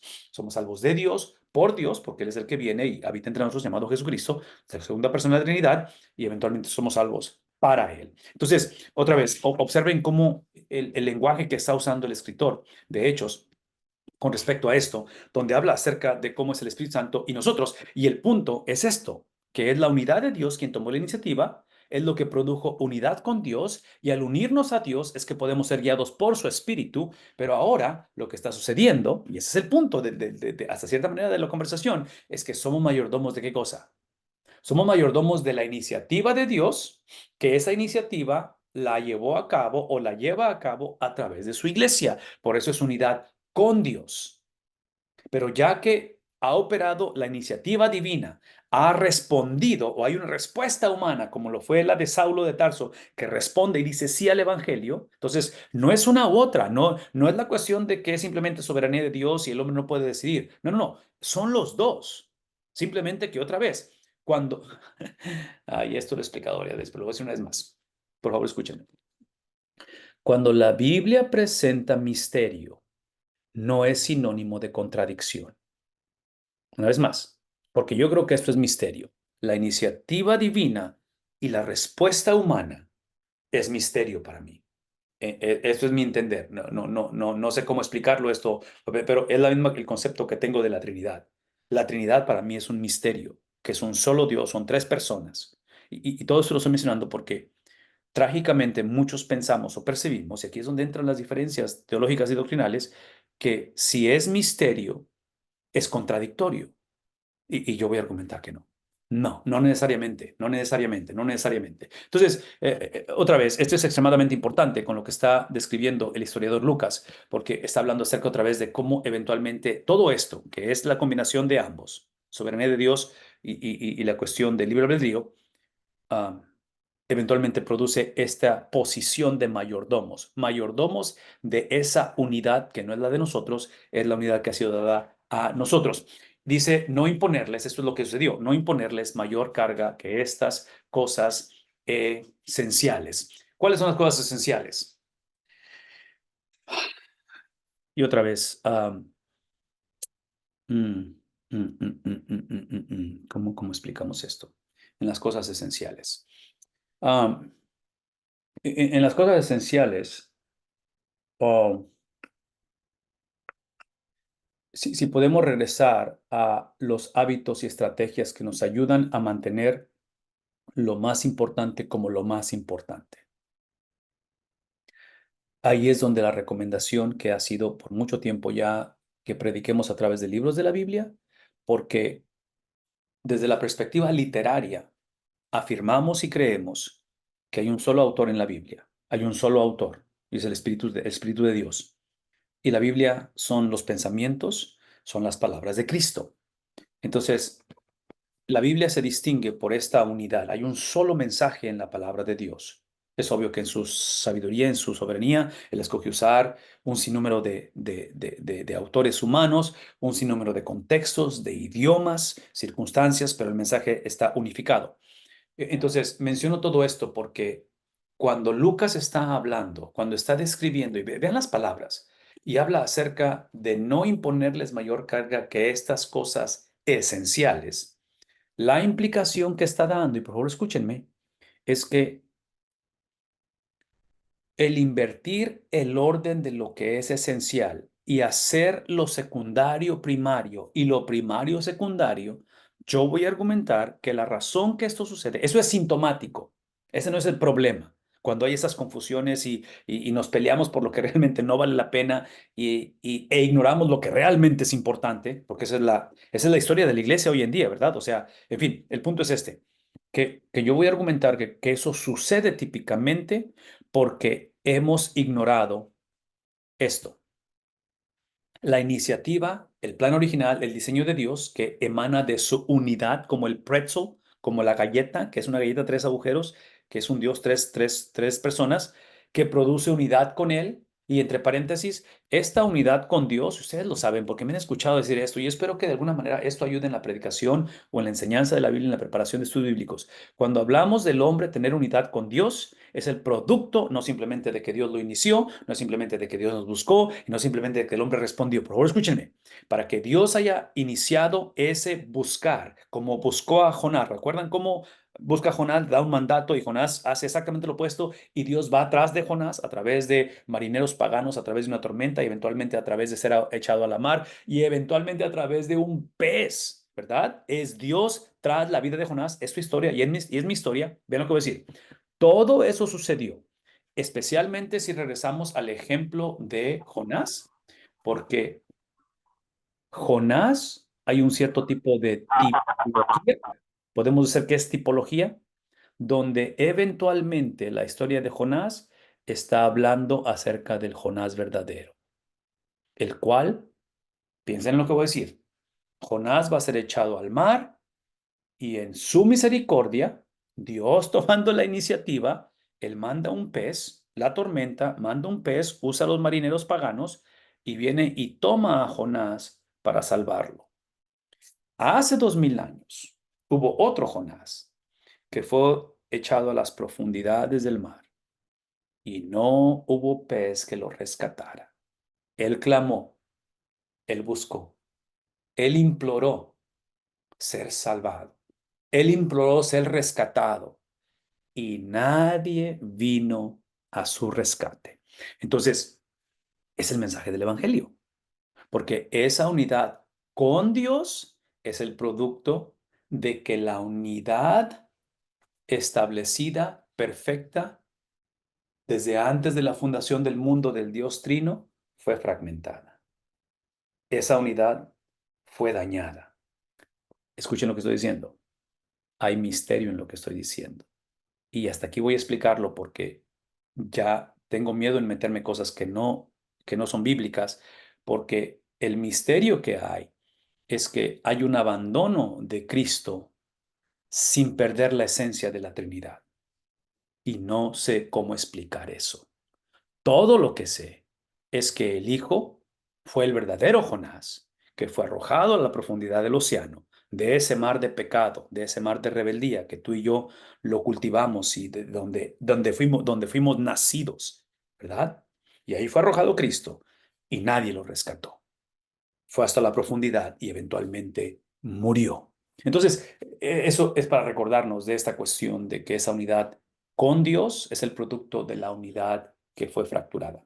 Todo esto lo estoy mencionando porque ahora hablando de lo esencial, cuando la iglesia está confundida con lo esencial, yo voy a argumentar que está confundida porque en lugar de ver la iniciativa del Espíritu Santo a través de aquellos que Él ha posicionado como líderes, aquellos que somos comisionados para comunicar ese mensaje, y entre paréntesis, no escuchen de mí que estoy hablando de supremacía o estoy hablando de posiciones especiales. Es obvio que todos tenemos acceso a la palabra de Dios. Es obvio que el Espíritu Santo está en todo cristiano.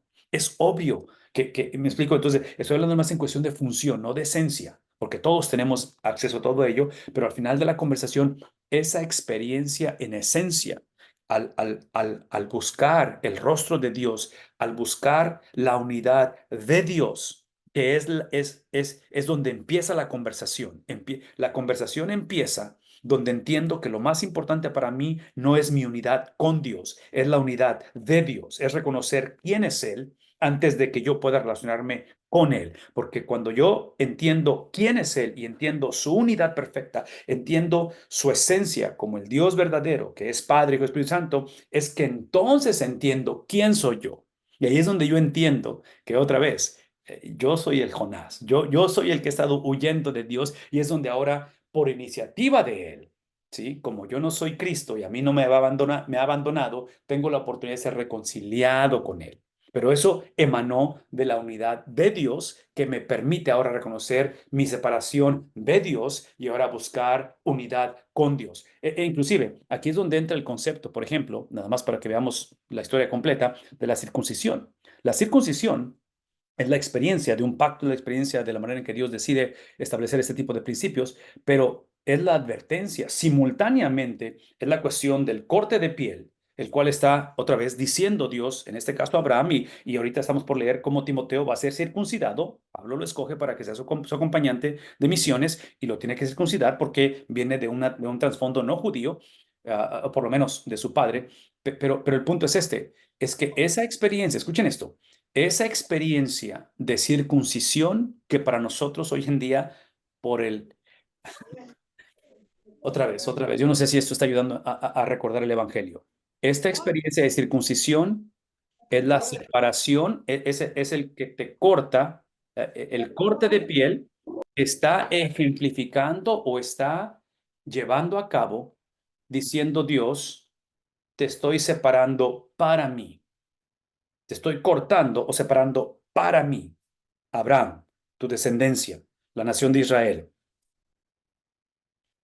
Pero la advertencia, porque aquí es donde entra ese amor incondicional con relación condicional. La advertencia es que si tú te prostituyes, si tú me desobedeces, Jonás, si tú, y otra vez, todo esto, si haces lo que están haciendo las iglesias, la iglesia de Jerusalén, esas iglesias que estamos hablando aquí, de la manera en que te separé para mí, te voy a separar de mí.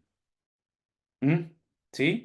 Esto no nos gusta hablarlo, ¿verdad? Pero yo argumentaría que esto que acabo de explicar debe de ser parte de la clase de membresía de iglesia, cuando la persona viene a unirse a Cristo y a la iglesia, porque es una sola experiencia, que sepamos que el momento en que venimos a Cristo, el venir a Cristo es porque fuimos apartados para Él, porque Cristo fue apartado de Él, pero si violamos el propósito y la razón por la cual hemos sido apartados para Él, seremos apartados de Él otra vez. Y otra vez, yo no creo que estamos hablando de perder la salvación, a menos que la persona ah, lleve a cabo pecado habitual, entonces yo voy a argumentar que nunca fue salvo. Pero todo eso lo estoy diciendo porque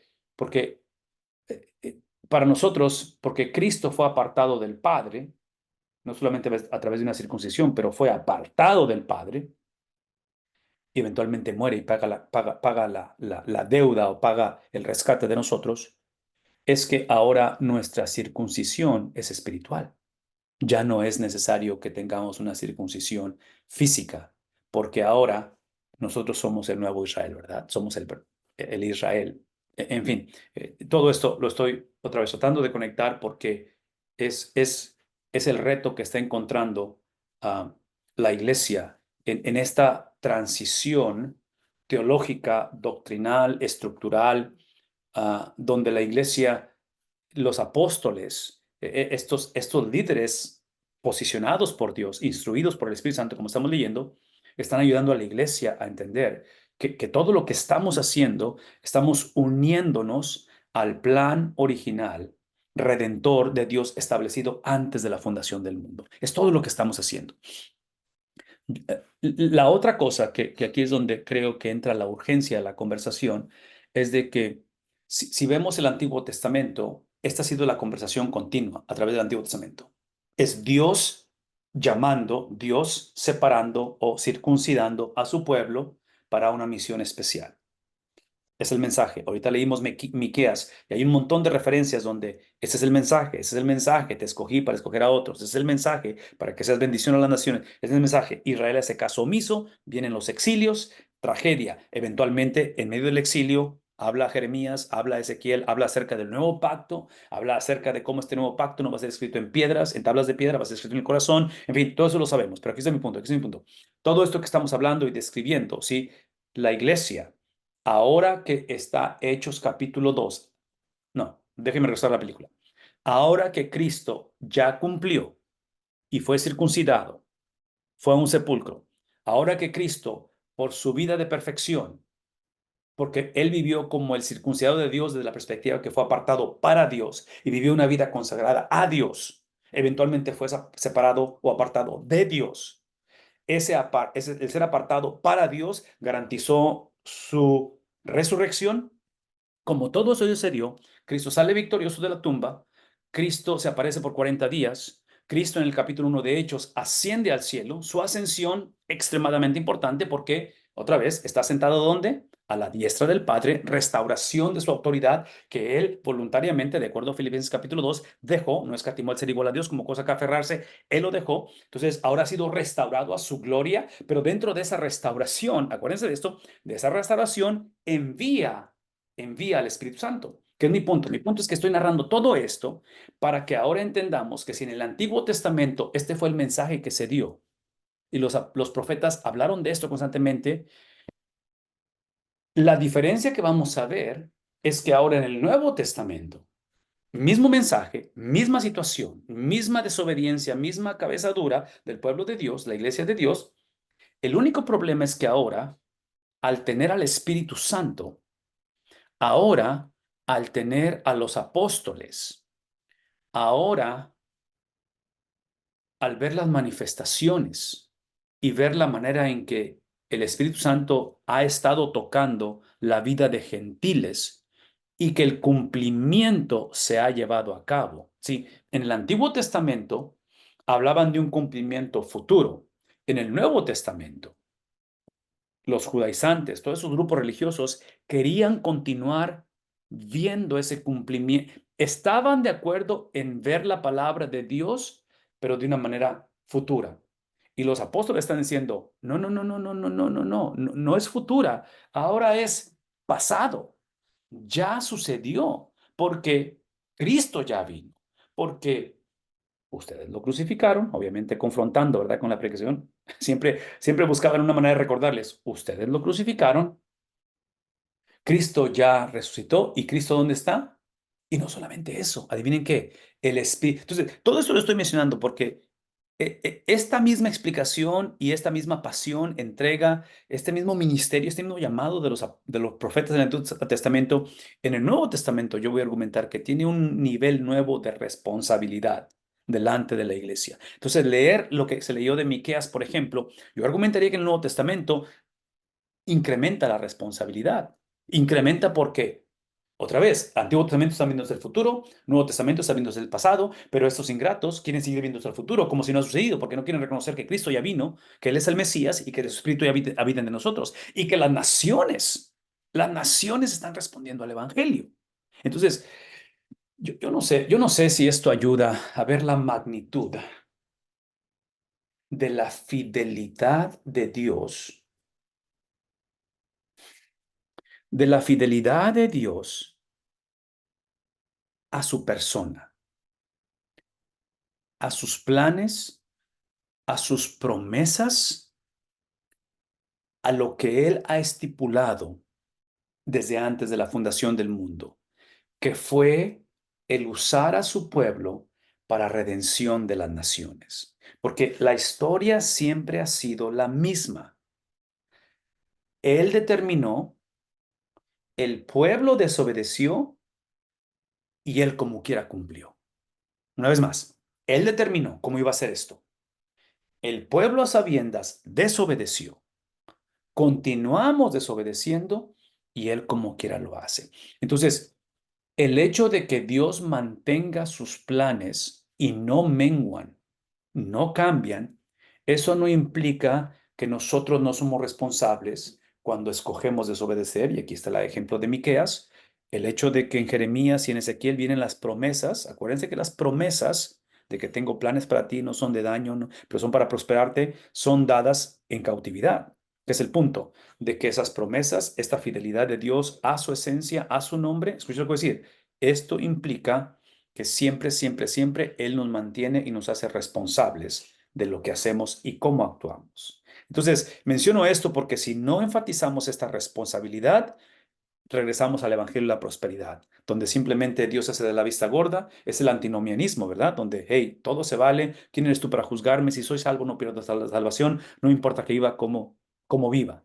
No, esa no es la perspectiva bíblica, porque en cada generación, en cada experiencia, hay consecuencias severas que el pueblo de Dios experimenta. Y voy a decir una vez más, las consecuencias severas que el pueblo de Dios experimenta, yo voy a argumentar, y no tienen que estar de acuerdo conmigo en esto, no tienen que estar de acuerdo conmigo en nada de lo que he dicho, pero yo voy a argumentar que las consecuencias que Dios nos permite vivir por nuestra desobediencia y nuestra arrogancia y nuestra dureza de cabeza y de corazón, es para desplegar su justicia, que va a la par de su amor y que nos permite ver su fidelidad, aun cuando nosotros somos infieles, aun cuando nosotros no alcanzamos a entender por qué suceden las cosas como suceden y por qué somos afectados por diferentes circunstancias.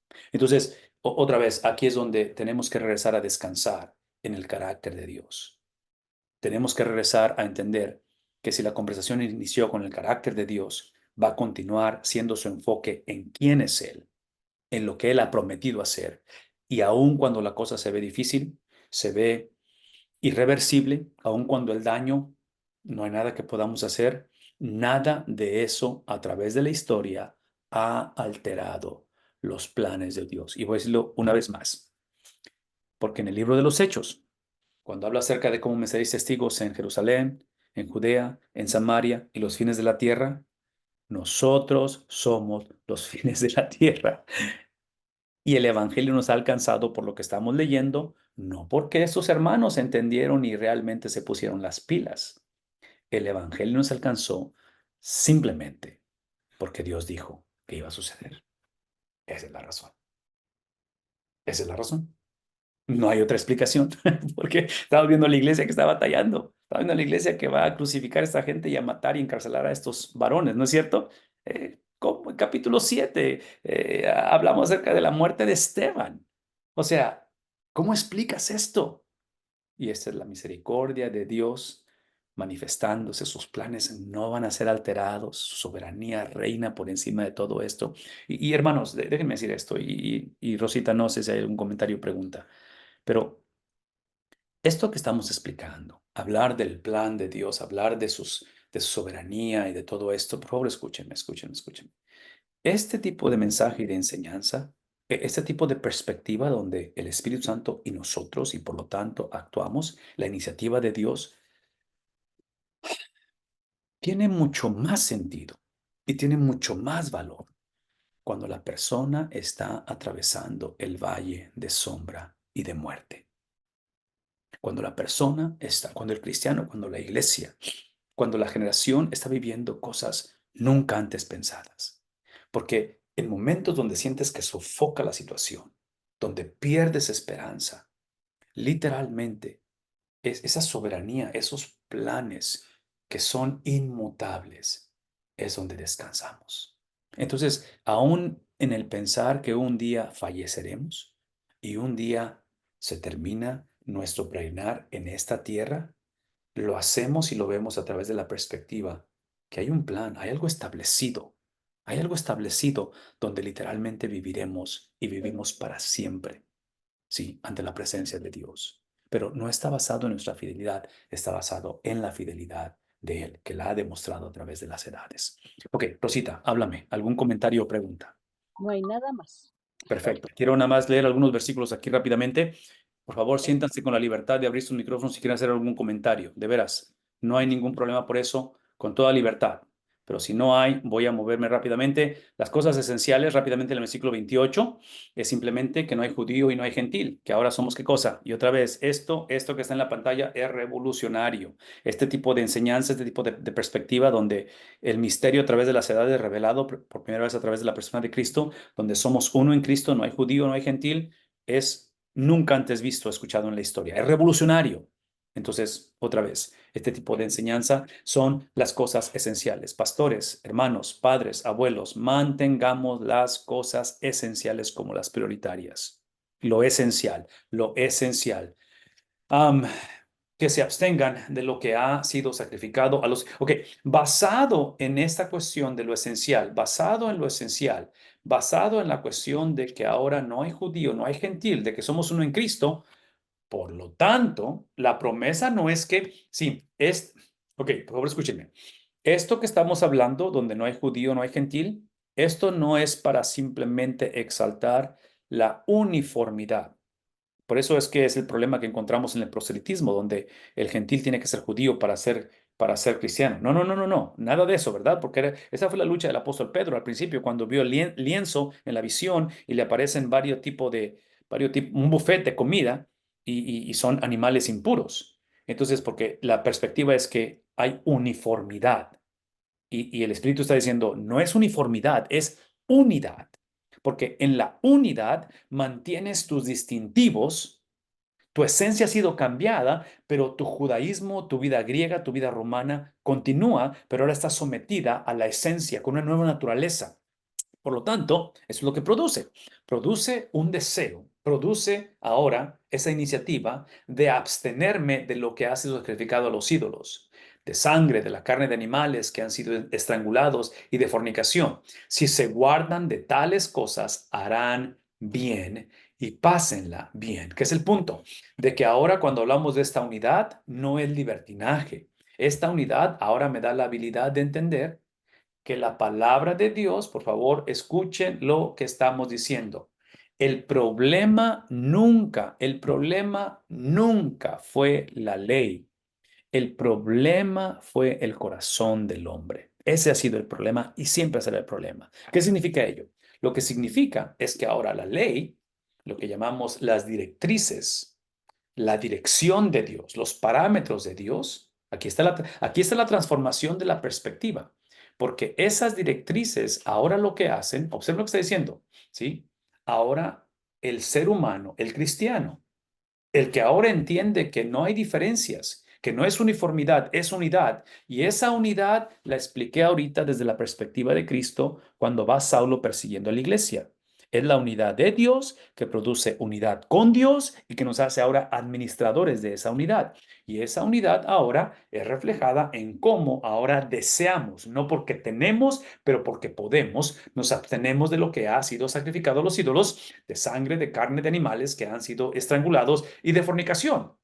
En otras palabras, esto que está dando ahorita son directrices. Es la ley de la cual trágicamente estos pueblos, y aquí es donde tienen que regresar a esto, ¿verdad? Porque aquí es donde regresamos a considerar la audiencia original.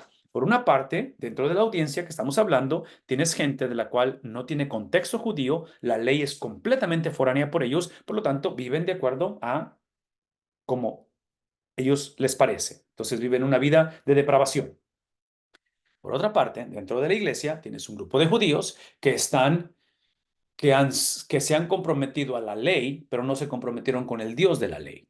Entonces, lo que debió de haber sido el vehículo hacia Dios, lo hicieron el destino, que es ahí donde entramos en esa disyuntiva, tú y yo también, porque en un momento dado, cuando hablamos de esa referencia de germinación y de fructificación, es cuando son invertidos y pensamos que por el fruto que doy o pienso que doy, por las insignias que tengo, las cosas que he alcanzado, las cosas que dejé, mi testimonio, mi fidelidad, eso es lo que me hace ser salvo. No, no, no, no. Eso no es lo que me hace ser salvo. Lo que me hace ser salvo es la fidelidad de Cristo, los distintivos de Cristo, lo que Cristo alcanzó, lo que Cristo hizo, lo que me explico, eso es mi salvación. Entonces menciono todo esto porque cuando hablamos acerca de estas directrices de las que está presentando el historiador Lucas, hablamos de que ahora la palabra de Dios, la ley, que nunca fue el problema la ley, ¿sí? Fue el corazón del hombre, ahora entiendo, este es el punto, que entiendo que su función es protegerme y no tanto controlarme.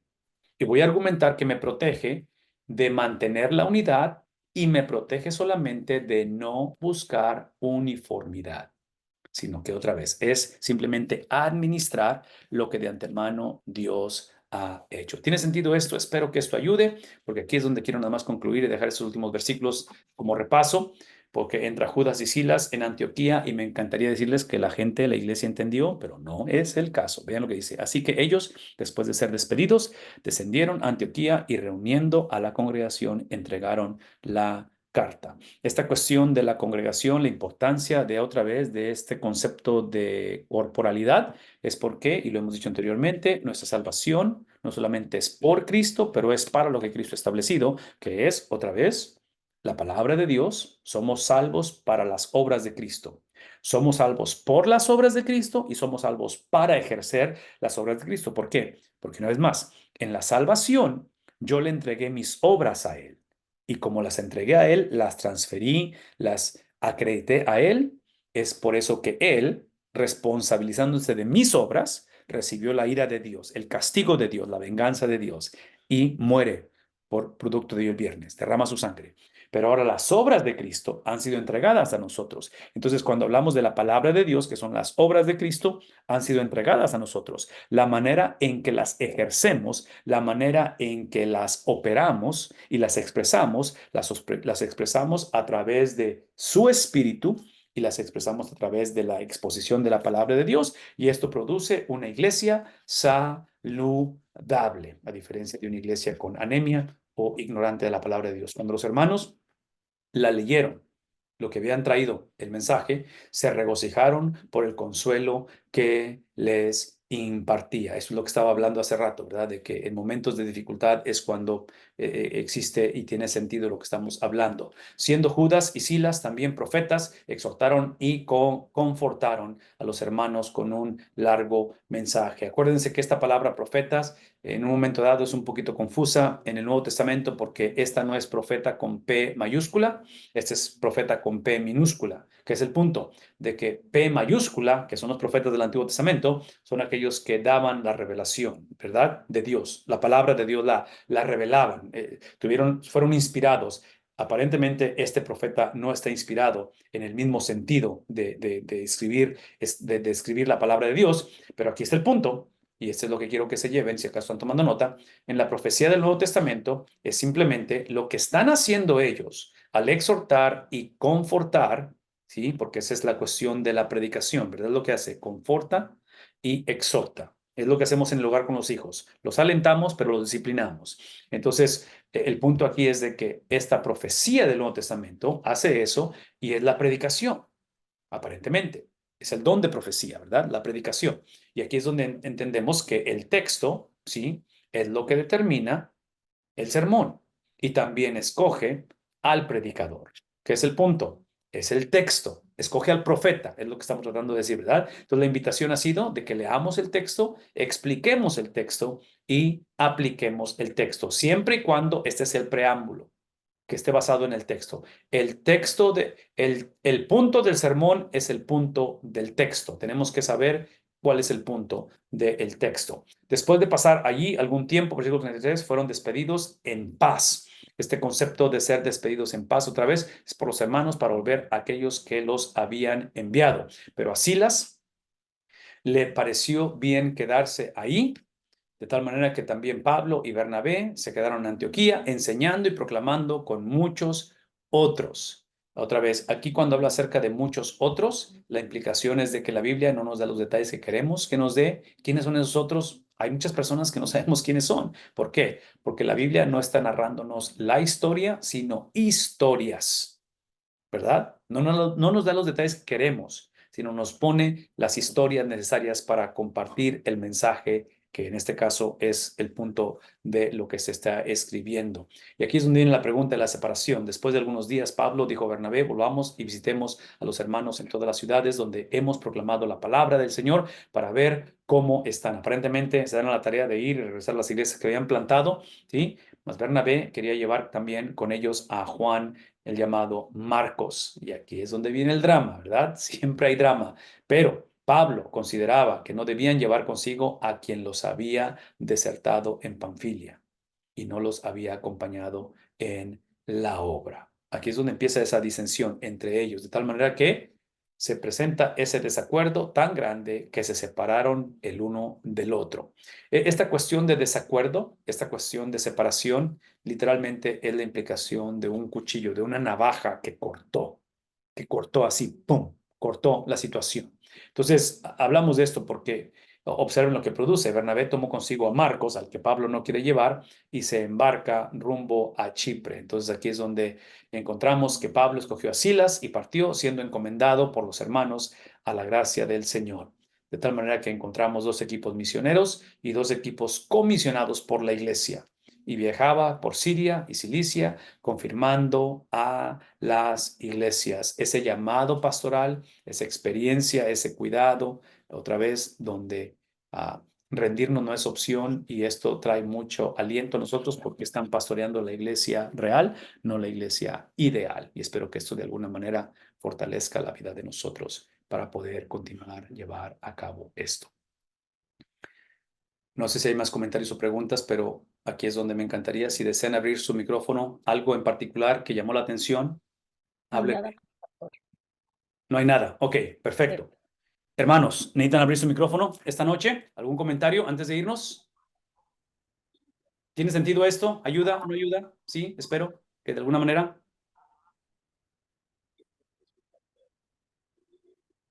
Ver el panorama un poquito más grande en ese aspecto. Ujú. Háblenme. Podemos considerar como una prioridad el conocimiento del carácter de Dios, El conocimiento del carácter, ¿qué otra vez? del carácter de Dios. Entender que Él es inmutable y lo que implica que no cambie. Por ejemplo, Ujú. Sí, la respuesta es sí. La respuesta es sí, pero el reto, hermana María, siempre va a ser y siempre ha sido, desde un principio, siempre ha sido. El reto es de que el hombre, eventualmente ese carácter de Dios lo empieza a negociar. Y mira, déjame hacer este comentario rapidito, con respecto a lo que acabas de decir, porque es extremadamente importante.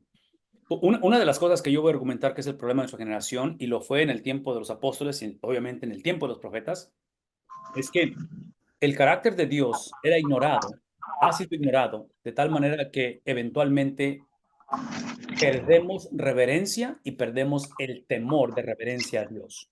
Entonces, cuando eso sucede, las consecuencias y el efecto que produce, y otra vez, esa es mi percepción de las cosas, y es lo que veo en el patrón de la Biblia, empieza a crear un desequilibrio donde ahora el hombre empieza a tratar de señorear su propia vida y de señorear las cosas, porque quiere ser como Dios, ¿verdad? Entonces, aquí es donde tenemos que regresar a estos principios sumamente importantes y sumamente necesarios, porque estos principios son los que nos permiten recordar, y esto no sé cómo enfatizarlo y no sé cómo de alguna manera ponerlo en el chat y grabarlo para que no se nos olvide.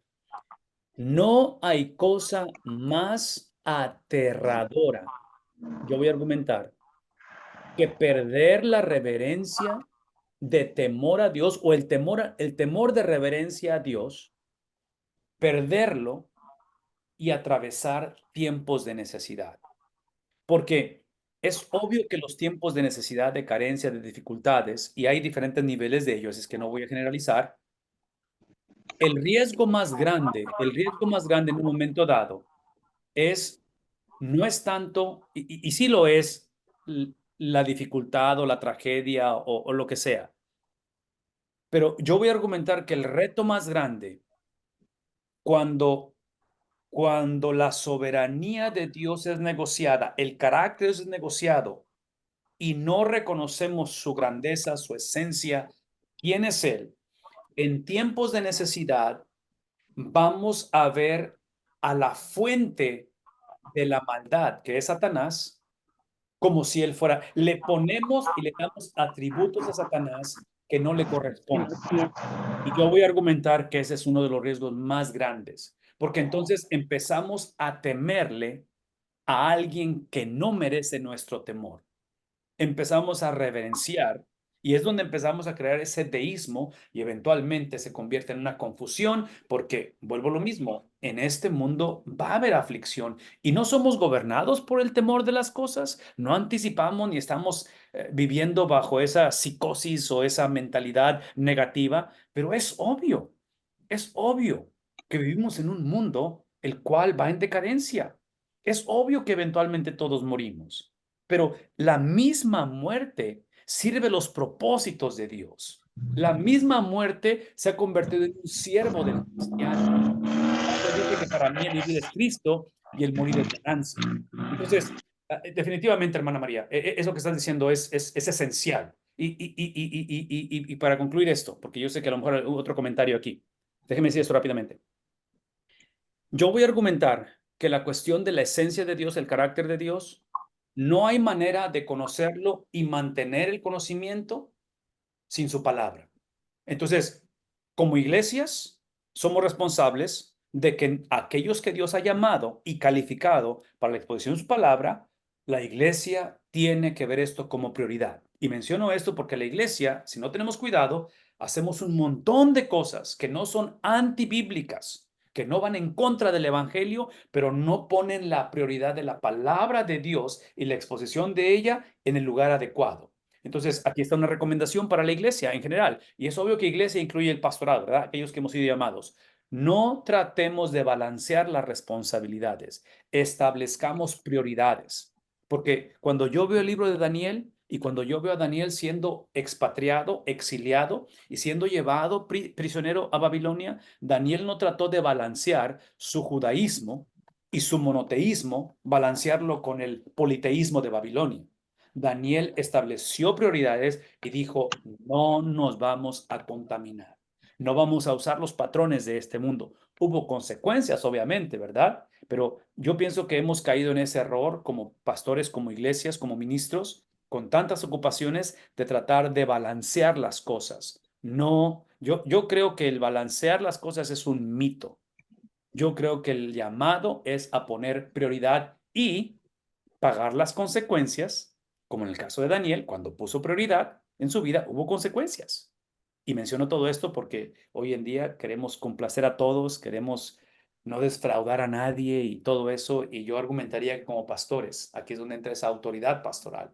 Eduquemos, disciplinemos a la iglesia y Dios permita que la iglesia responda a esta disciplina en un contexto de amor y de confianza, de decir, la exposición de la palabra de Dios, que es la que nos revela y nos recuerda el carácter de Dios, es lo que necesitamos como algo normativo, porque es cuestión de tiempo. Eventualmente, ese carácter de Dios, esa soberanía, ese plan de Dios tiene que ser nuestro punto de referencia, sobre todo en tiempos de necesidad. Ok, otro comentario.